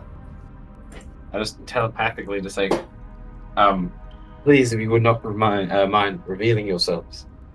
To gain their trust, we could use their resources to aid us on our journey. I speak to Zurith and say like mentally say, do they know how many of us are down here? They do, my friend. I told them that we're all here. I told them that it is you, it is me, it is Metal Man, Viridis, Eldith. I told them everything. Okay. I walk to next to the cannon Okay. with Thord. You see, as you reveal yourself and walk out, the ones on the side grab hold of their nets and just sort of be ready. And I'll retract the sword, just like put like my hands down, like calm down. Okay, yep. Eldith makes her way out. Viridis, what are you doing? Yeah, I'm gonna walk forward, but I'm like hiding the spell I've got ready. Okay, so you put it behind your back. Make a style hand check. Christ. Oh. You was gonna fuck this up for us, didn't you? Do I need You to gonna do fuck that this up. for my necklace? For your necklace, I know. For all they know, it's just a necklace. So you got this. Viridis has got this bright green spell in her hand. Okay. Wait, what were you reading again? You're reading. Sacred flame. Yeah, so you got this greenish flame that's like arcing from your hand. Shouldn't it be Two- changing colors? Yeah, you can. What colors you want through the chromatic? Yeah. Okay, so it's going like green, white, red, blue. It's just slowly shifting through like an RGB. It's arcing, so she's trying to hide it behind her back, and the arcing electricity seems to go around her into the back of her hand, and they know that she's hiding a spell. The ones on the sides, and the one right at the front, which seems to be in like this higher tier god. You can tell that he's higher up in the hierarchy than the ones on the sides, and he's got this almost bone whip. He gets the whip out and smacks it, and it gestures towards Viridis, and he said he turns around and is like, no, could you get rid of the spell, please? They're on edge already. I just look back and go, please. For our sake. Splinter, what are you gonna do? You gonna try and stay hidden, or are you gonna go up? Because Seti told them about you as well. I might as well get unhidden. Yeah, okay. You're gonna unhide. P.S. Akil had a daughter, by the way. How'd you know? Hold on a damn minute. How do you know? There was one on Facebook where it said it was tagged, and this girl tagged him in a picture of their kid, and she's pregnant. Oh. And then he's also got her birthday, which was 10 days ago. And she's That's born. wild. Her name's Alaya, which I thought meant he was like saying, "Oh, a liar." I was like, "Hey, yo, weird name." That's wild. But yeah, he has a little daughter now. So he was telling the truth. But his bitch looks ugly. Looks like shit. There's a little blonde man that's got a kid now. Yeah, well, he just told me. So. That's crazy. Okay, so Seti turns back around and doesn't say anything as the one in the middle, the other one comes up, and they exchange these guttural sounds, and then it gestures to you guys to follow as it turns around, and everyone else turns around as well. Seti sort of walks and gestures to you guys to follow, and on the way to the town, he explains that this holy figure in front of you is the archpriest of the town, specifically the archpriest of the Deep Mother, I think it is. Let's just make sure, because there's a lot of religion shit going on here now. The Sea Mother. He is the archpriest of the Sea Mother, and he believes that you guys are a answer to his prayers. That Sea Mother has beset upon him to solve his problems. Sadith has sort of agreed to follow and listen out his proposition in the town. Go downstairs. And he says that his name, it doesn't really translate into common, but he says you can call him Ploop. Ploop. like a water ploop. Ploop. Ploop, yes.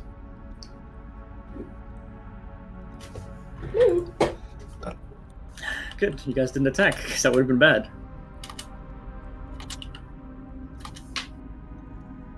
We So- asked if he could speak common. What, the main creature? Yeah. Um, I'm gonna ask Sarith yeah, Sadith if he can speak common. goes up to and like tries to get attention. They won't allow him near it, and he turned his back. So he like again gets his attention, turns around, and you can see disgust on his face when he gets asked the question. Okay, so that's a no. You get that he could probably speak it. He just prefers not to. Okay. So if you guys want to talk to him in common, he may or may not be able to understand you. You don't know. Okay. So you guys follow. It's a very slow pace as this creature's walking up. You guys will travel about 30 minutes to get to the town, but you guys eventually get there. And you see, let's see if I can get it up here.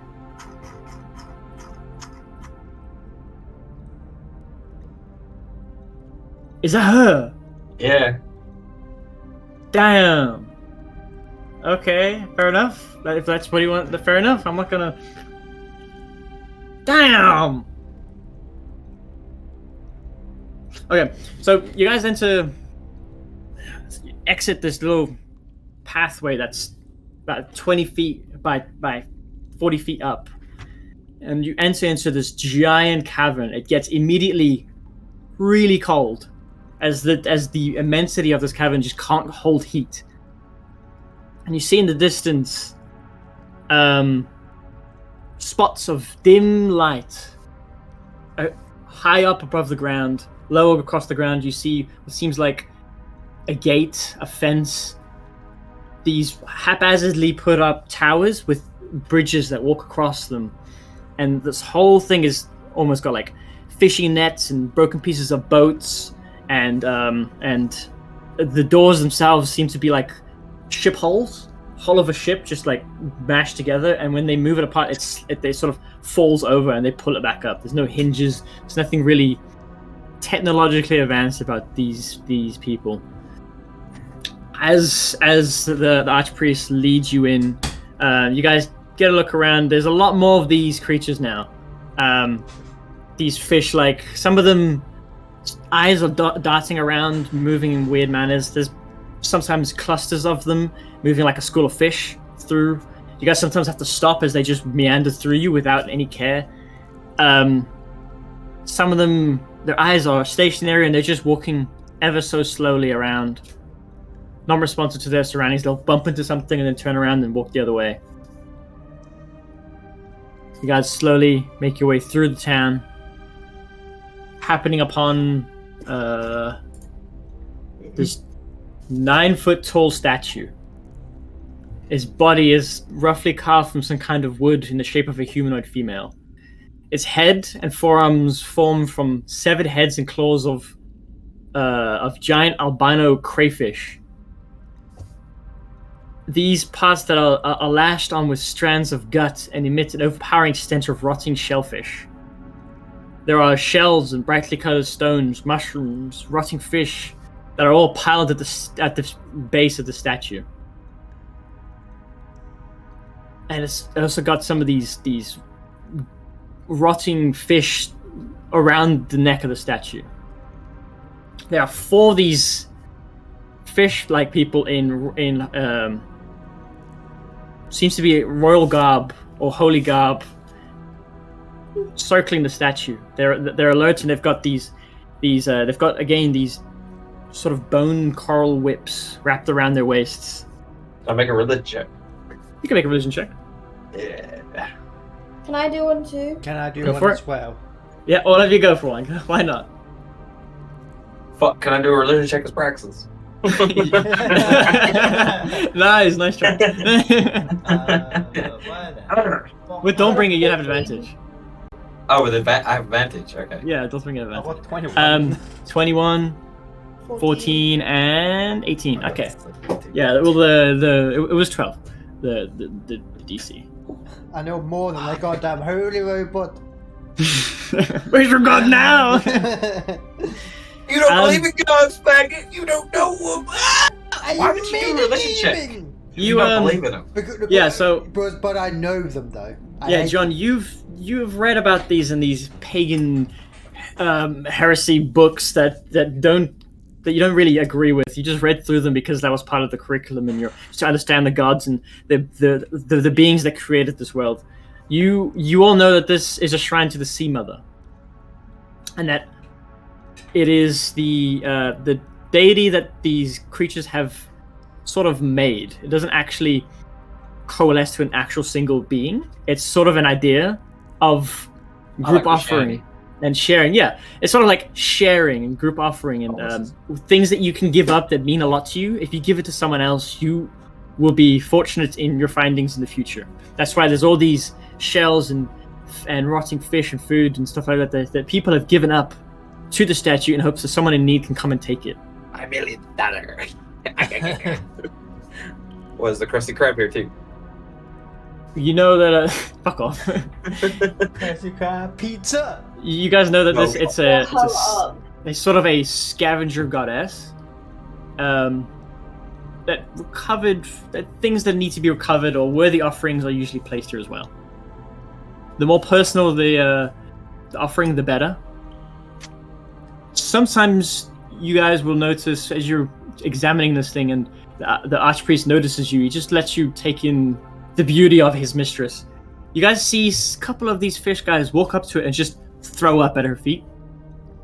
That These- is The Vile. food and the stench is ungodly. I They like just, that. they just throw up at the feet. And you get a sense that this is their offering to her. That their meal that they've already eaten, they'd rather starve than not give her an offering. You notice everyone that walks past gives an offering, and the archpriest looks at you all expectantly and says something to him, and then suddenly turns around and is like, I think he's expecting an offering. I tossed one copper piece at it. Do you have any copper pieces? I believe I do. If I'm not thinking about a different. No, I don't. I'll toss one silver piece. I Okay. will not. Grab a bag of rations and I'll put it down. I will not be burning any. Okay, Sadith takes a moment to think and look through his bag. That's me looking through his inventory. And takes his water skin, pops the cap off, and just pours it at the feet. Nice. I'm going to pull out the bag of rations and look at the elder and just like hold it up and nod and then put it down by the feet. You see her slowly nod as well, and then out just got a roll. Can I put my hands together and like pray as well? Like, well, Yeah, you can put your hands together and do like a little pay respects to the scavenger goddess. I'm just gonna say, add more to the meatus. I'm tapping my feet while she's doing this. It's like, come on. Eldith notices Viridis not giving anything as well, so she puts her bag on and crosses her arms and doesn't give anything either. Oh, you made a friend. I've made a friend. Do I see that as well? Yeah, you see them both not. You see that Eldith was going to. Notice Viridis takes a double take, and then looks at the thing and closes her bag, puts it on her shoulder. Leave his finger. I point at those two, and then toss 2 more silver coins at it. Okay.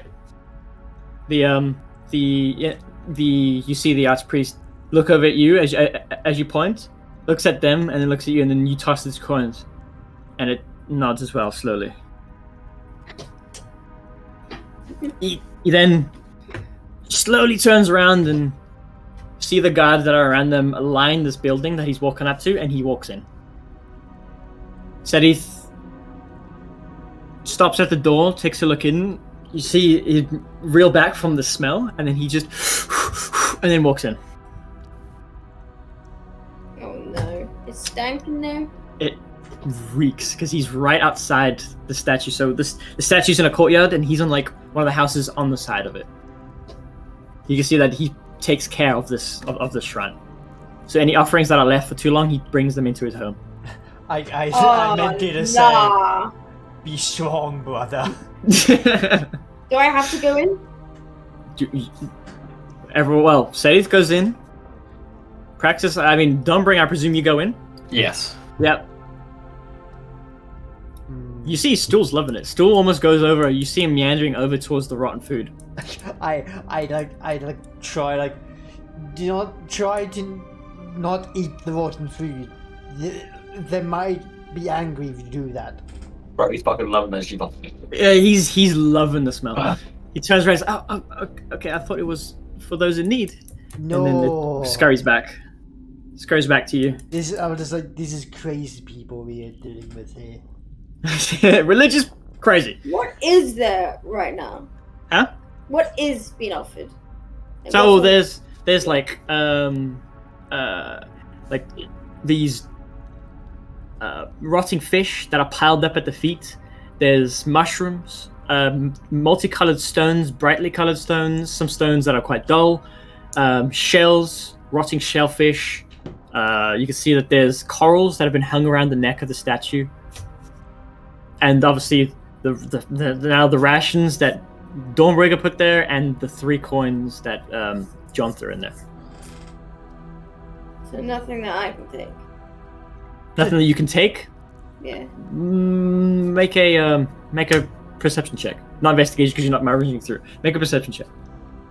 Oh, perception. Okay. Yep. 14. You see, like,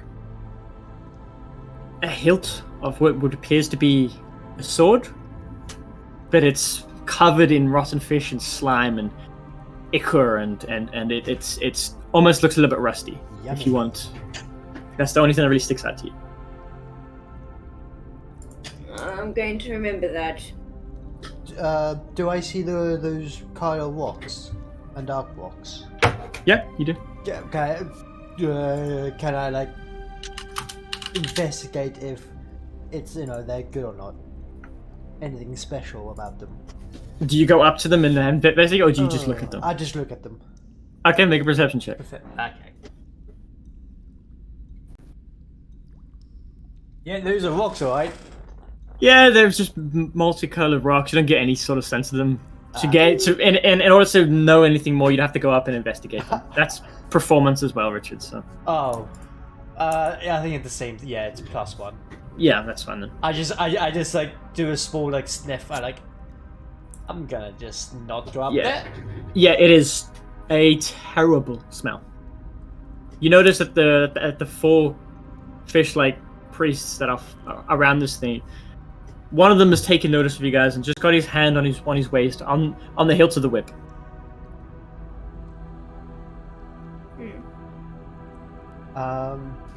You, Splinter, it's you, Splinter, Eldith, and Viridis that are all out here, and Stool. I don't want to go in there. You don't want to go in? You don't have to go. You don't want to go? I'm not going to go in. I'm going to wait outside. I'm suspicious, so I'll go in with them. Okay, I'm you go in. wait till someone tells me to go in. Okay. So you wait outside, and the guards just look at you. Don't say anything. Eldith waits with you. Yeah. Jack. oh, my time is up. My time is up.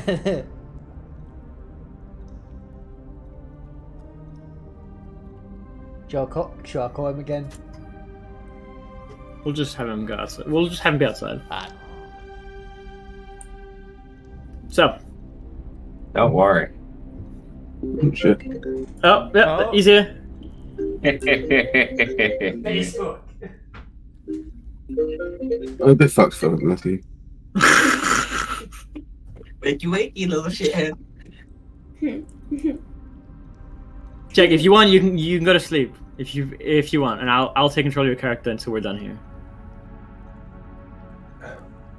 Sorry, I'm trying to stay awake. It's just Yeah, it's alright. Just let me know, yeah. Okay, if so I do fall basically, asleep, just take over. But I'll try and stay awake. okay. Basically, you've walked into this town. You're at a shrine. A priest is asking you to go. Is asking you and everyone else to go into his house. It smells like rotten fish. It is awful here. Yeah. So it smells I like can't my smell. Yeah, Viridis and Eldith are currently waiting outside. Everyone else has gone inside.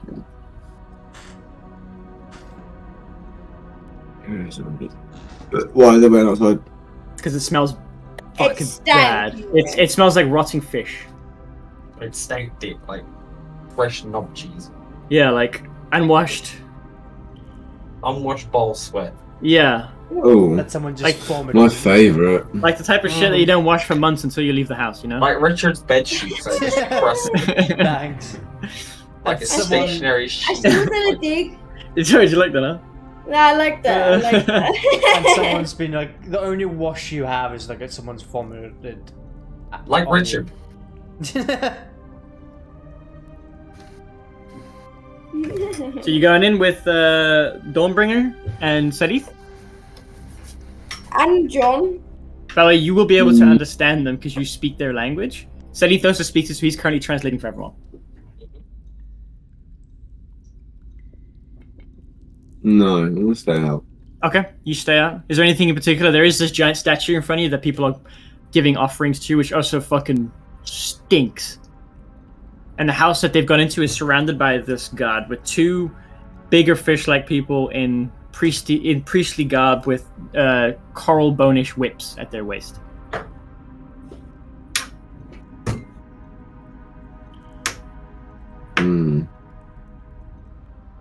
They look scary. They do. Avoid. Okay. So I can.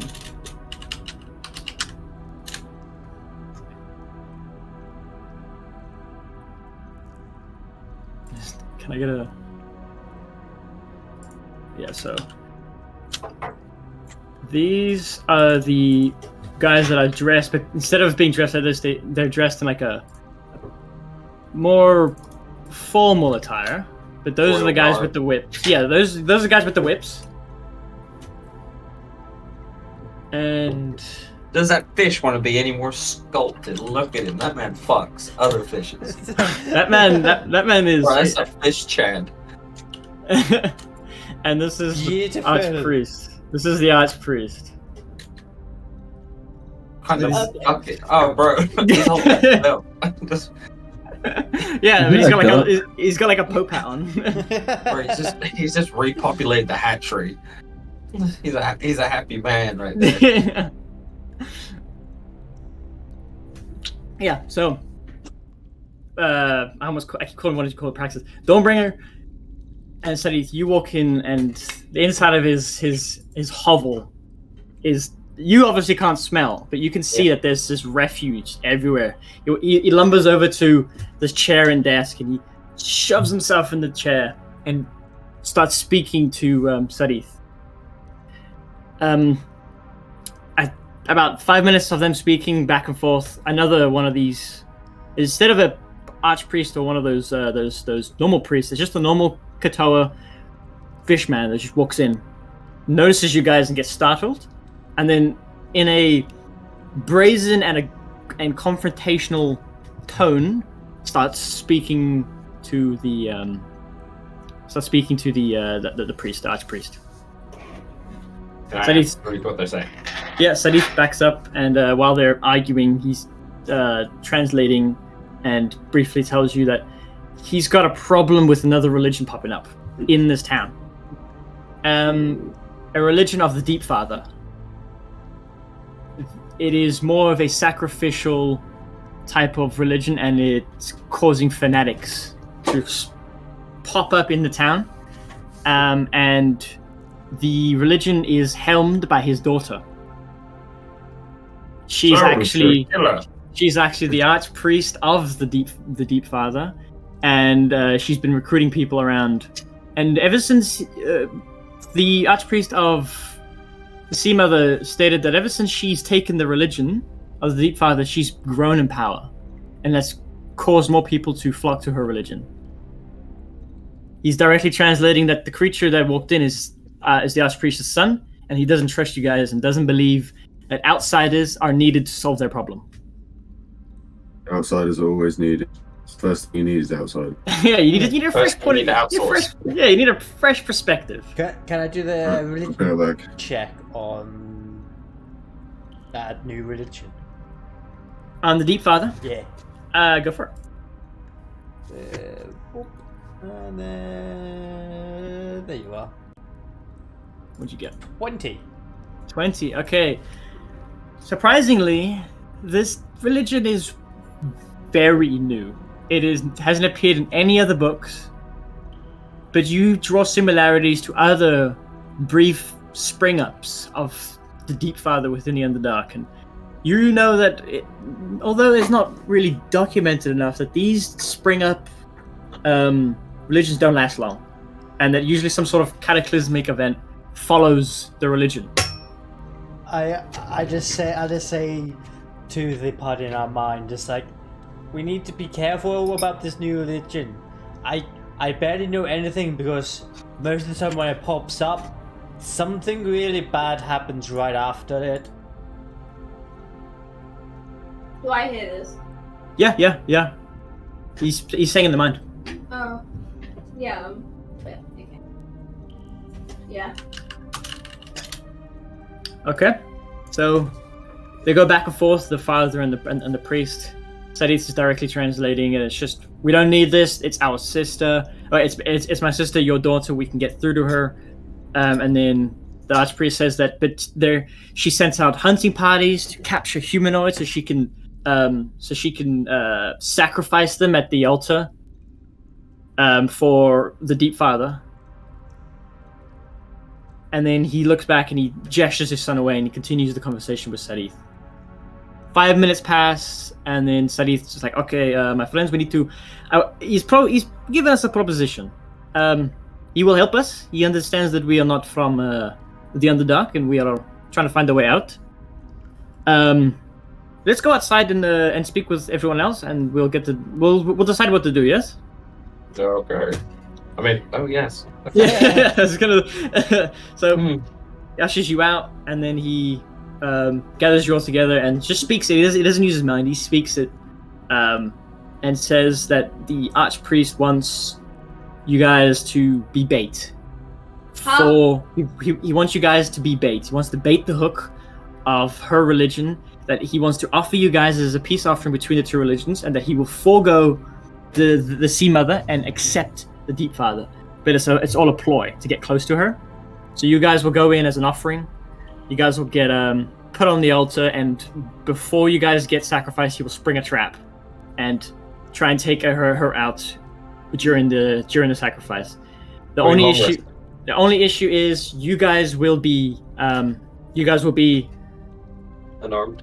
and no, you guys will be armed because the Kosoa, the Deep Father's religion believe that there's so many of them they're careless, so they won't disarm you. But the problem is you will be bait and you will be put on the sacrificial altar, and that the only saving grace would be them prompting their attack because of the amount of people around there or creatures around there. If you guys prompted your own attack, you'd probably get swarmed. So you have to put your trust in this creature. Well, I'm not gonna do that. I say, I'm refusing. Okay. are they gonna do a big attack onto them? From what they told me, they said that there is. Hello.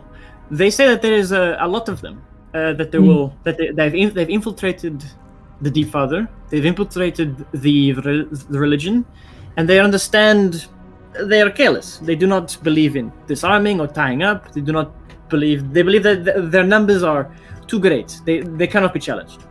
Are we outmatched in number-wise? Between the Deep Father and the Sea Mother? Yes. Yes, Do we have greater numbers?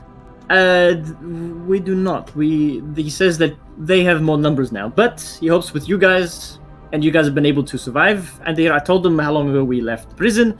He's impressed. He says that maybe with you guys, he could turn the tide. All he asks is that he trusts, and that we need to give an answer to him within 2 days. I say I do refuse it. right now. No. Mm-hmm. Well, I don't know what happens if we refuse Viridis. I'm sorry, I didn't ask. We are currently at their mercy, in their town, in the middle of their religion. I do not know what will happen if we refuse.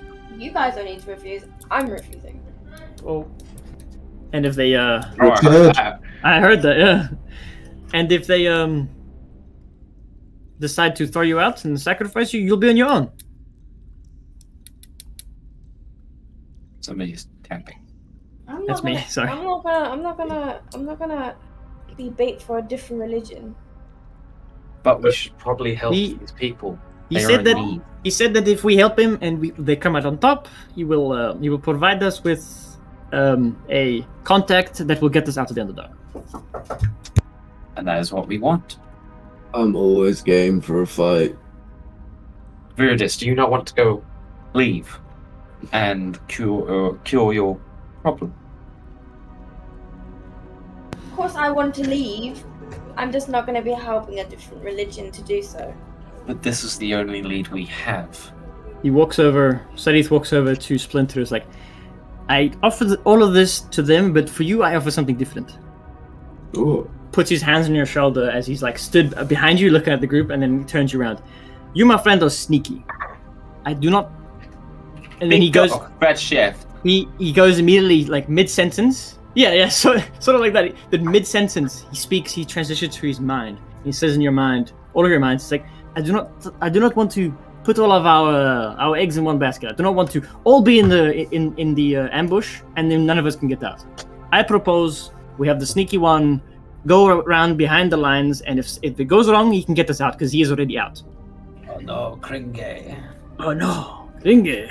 I can't lie, I didn't hear all of that because I don't know what was happening in my Discord. What do you mean? It was like lagging out. Basically, he wants to use you as a fallback plan so you can sneak around behind and not be part of the sacrifice. And then if things go wrong, you can actually prompt and get them out of the sacrifice if it goes too wrong. So you won't be in, you'll just be sneaking around the town, following them from building to building, alleyways, Oh. just keeping a tab on them. Assassin's Creed in the shit. Yeah, exactly. I'm good, I'm down. Okay. I'm in. That's good. Okay, so what do you all think? Do we I'm in agreement. I say we should do this. He looks over towards you, Dawnbringer, is like, I do not want to offend, but you said the Praxis is still alive in there. I would like to know his opinion, if you can ask him. The 'Cause- eye is just like dim. Okay. Dim, yep. Jesus. And then I just have like an internal conversation with myself. Okay. So like one eye is green, one eye is golden, and like they Yeah. flash, like one flashes and then the other one flashes. Inside my brain, there's like Yeah. flashing lights. It's like a little rave going on in front of me. Yeah, like one, like your green one flashes a bit, it stops, and then the yellow one flashes in response. And then finally, just the eyes both go golden. And Just this. Dawnbringer just says, Praxis agrees, but he wants to know if he can get any sort of crafting materials out of it. Any kind of resources like metals or. I presume if we are I will ask, but I'm going to presume because we are bait for them, they will give us what we need to survive. And The lights are like dim again, but they're red, they're yellow and green. Praxis agrees. and Very good. Okay. I just chip it in, and hopefully after this we can come here to get some more, Fish resources. pussy. Well, it'll be 2 days' time. We can wait 2 days, get everything sorted, and then give him an answer. He says that they usually sacrifice every 2 weeks, and it's coming up in 2 days. Okay. Oh, bi-weekly sacrifices. That's good. Bi-weekly sacrifices, man. His religion is bombing. Efficient. Yeah, dude. Exactly. At least they don't have staffing. Instead of sacrificing every day, because you might not have something every day, so you can't commit, yeah. and then the god will be angry. You know, you gotta like bi-weekly. You can get all of your sacrifices in one. You never know, the trade routes could be down. for Exactly. something. Just- Exactly. Yeah. So Just one of the fish will just bust out. I said, you buy a slime, you get one free. he You turns buy one to child, you sacrifice another one for free.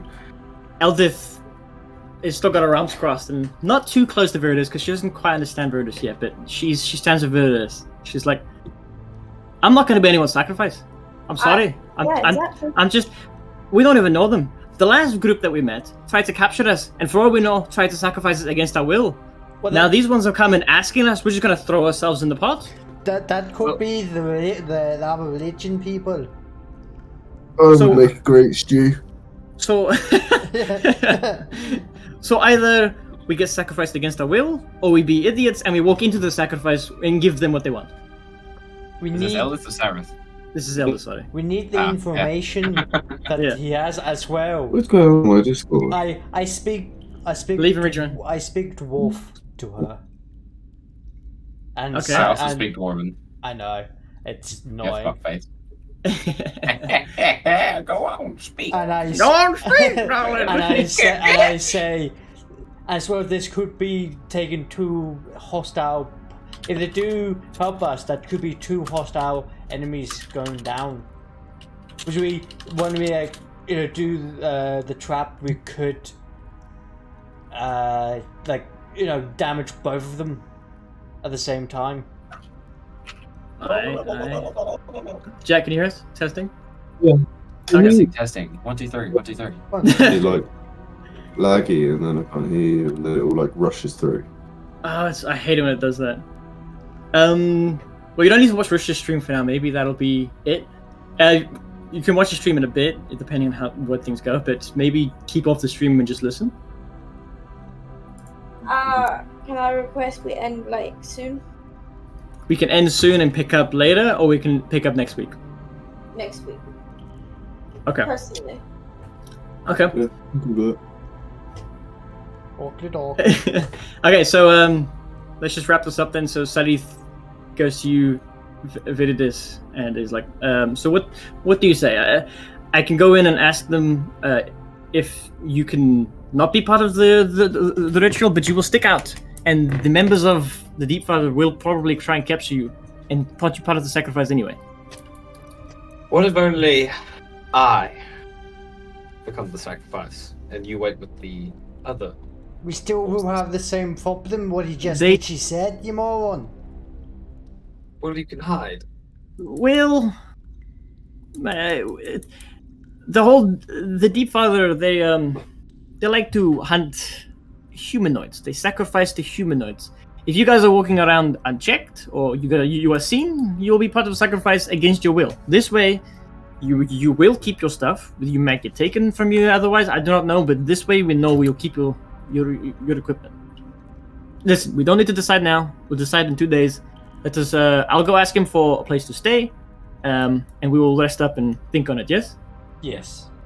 Okay. Sounds good to me. I mean, I've already made up my mind.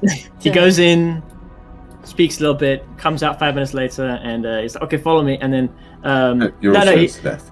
he says something to the guard on the outside, and then there's a shout from the inside from the priest, and the guard stands at attention, and then asks you to follow him up to your rooms. He takes you up these towers, across these rickety bridges, and then you guys get in this one small room. About everyone's The been size in, of Rich's room. no everyone's been in my room, right? Like right now, this Yeah. room I'm in now. Yeah, it's about this size. No. Don't let Richard. Richard in your room. Richard, size of my kitchen, a little bit smaller than that. Okay. Oh, yeah, about the size of the kitchen. Yeah, it's about that big, and it's up 3 floors. And the floor is soggy. The walls are soggy. There's like these nets that hang from the side that the guard comes up and walks up and like grabs the net and hangs it up on the side so it becomes a hammock. And then he like undoes it and shows you just a general around the room. And there's like, you guys could call it a kitchen. It's just a pot with no fire underneath, and there's some residue of black stuff in there that just stinks. Or motor war. It's like black mucus that's stuck in the bottom of this pot. And then Mm. he nods and walks out. And that's where we'll end it. Gorgeous. Goodness. Absolutely gorgeous. XP. XP. No, he's right. He's right. He's right. Probably not Yeah. that Okay. much. It's only one. No, mod. well, you guys I got avoided. raped by a tentacle. Okay.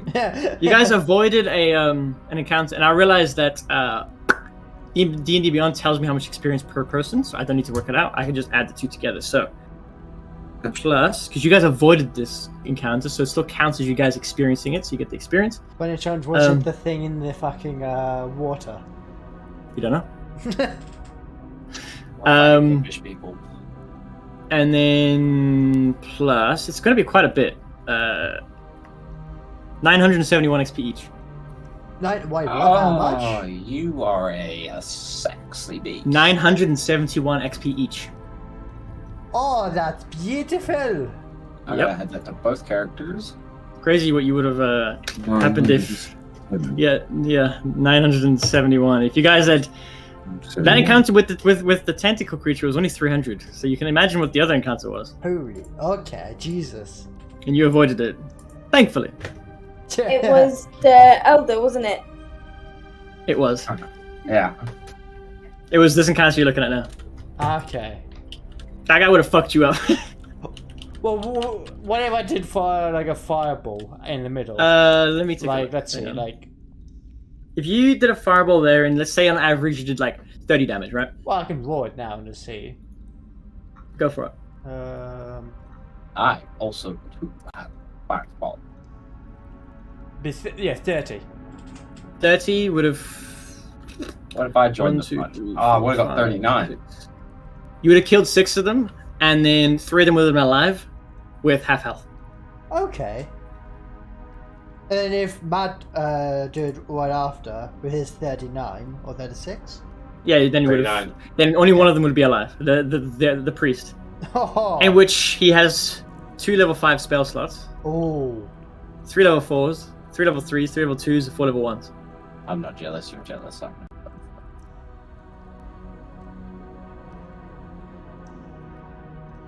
And he's got multi attack. So, Jesus.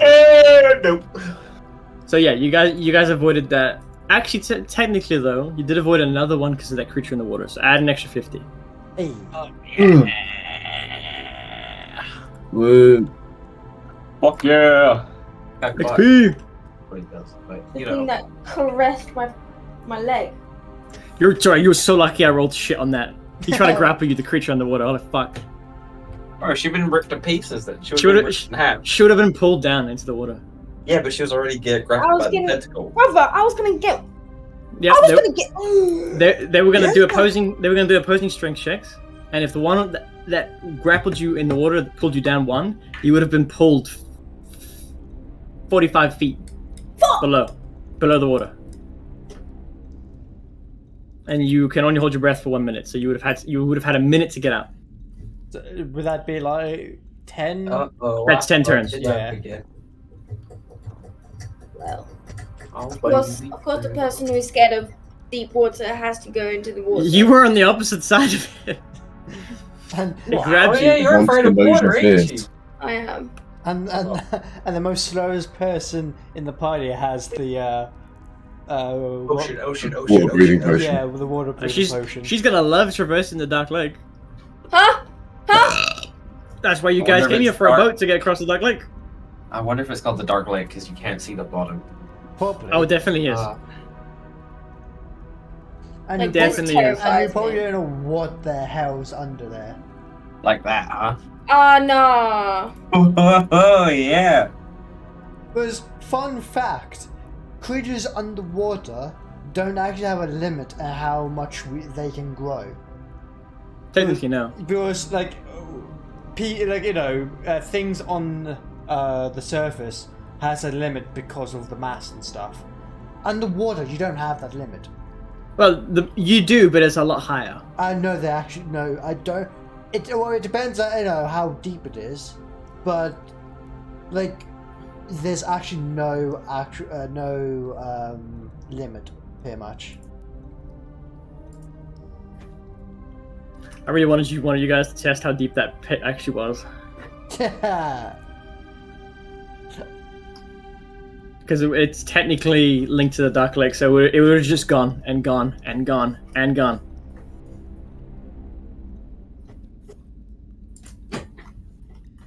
But yeah, you guys are gonna see what's going on at this town, and you guys are gonna. If this is where you want to go, you guys came here for a reason, for a boat to get to the thing. So you guys gotta get across. Well, I know what my plan is. What's your plan? I don't want to say it out loud. Why? Because of me or because of them? Well, okay. You don't know this, but my plan is try to destroy both of them at the same time. Both of the group, Yep. like both religions. Yep. Okay. That's why I'm so agree with this plan, because I can just accidentally target both of the groups. With the fireball. Yes. Yeah. Okay, that's fair. That's fair. Alright, let me just. Oakley dokley, that will be me today. I hope you guys enjoyed this part of the D&D, and yeah, next week's gonna be fun if we go through this plan. But yeah, hope you guys have a nice day or a nice night, and I'll see you guys later. So goodbye, bye bye, goodbye.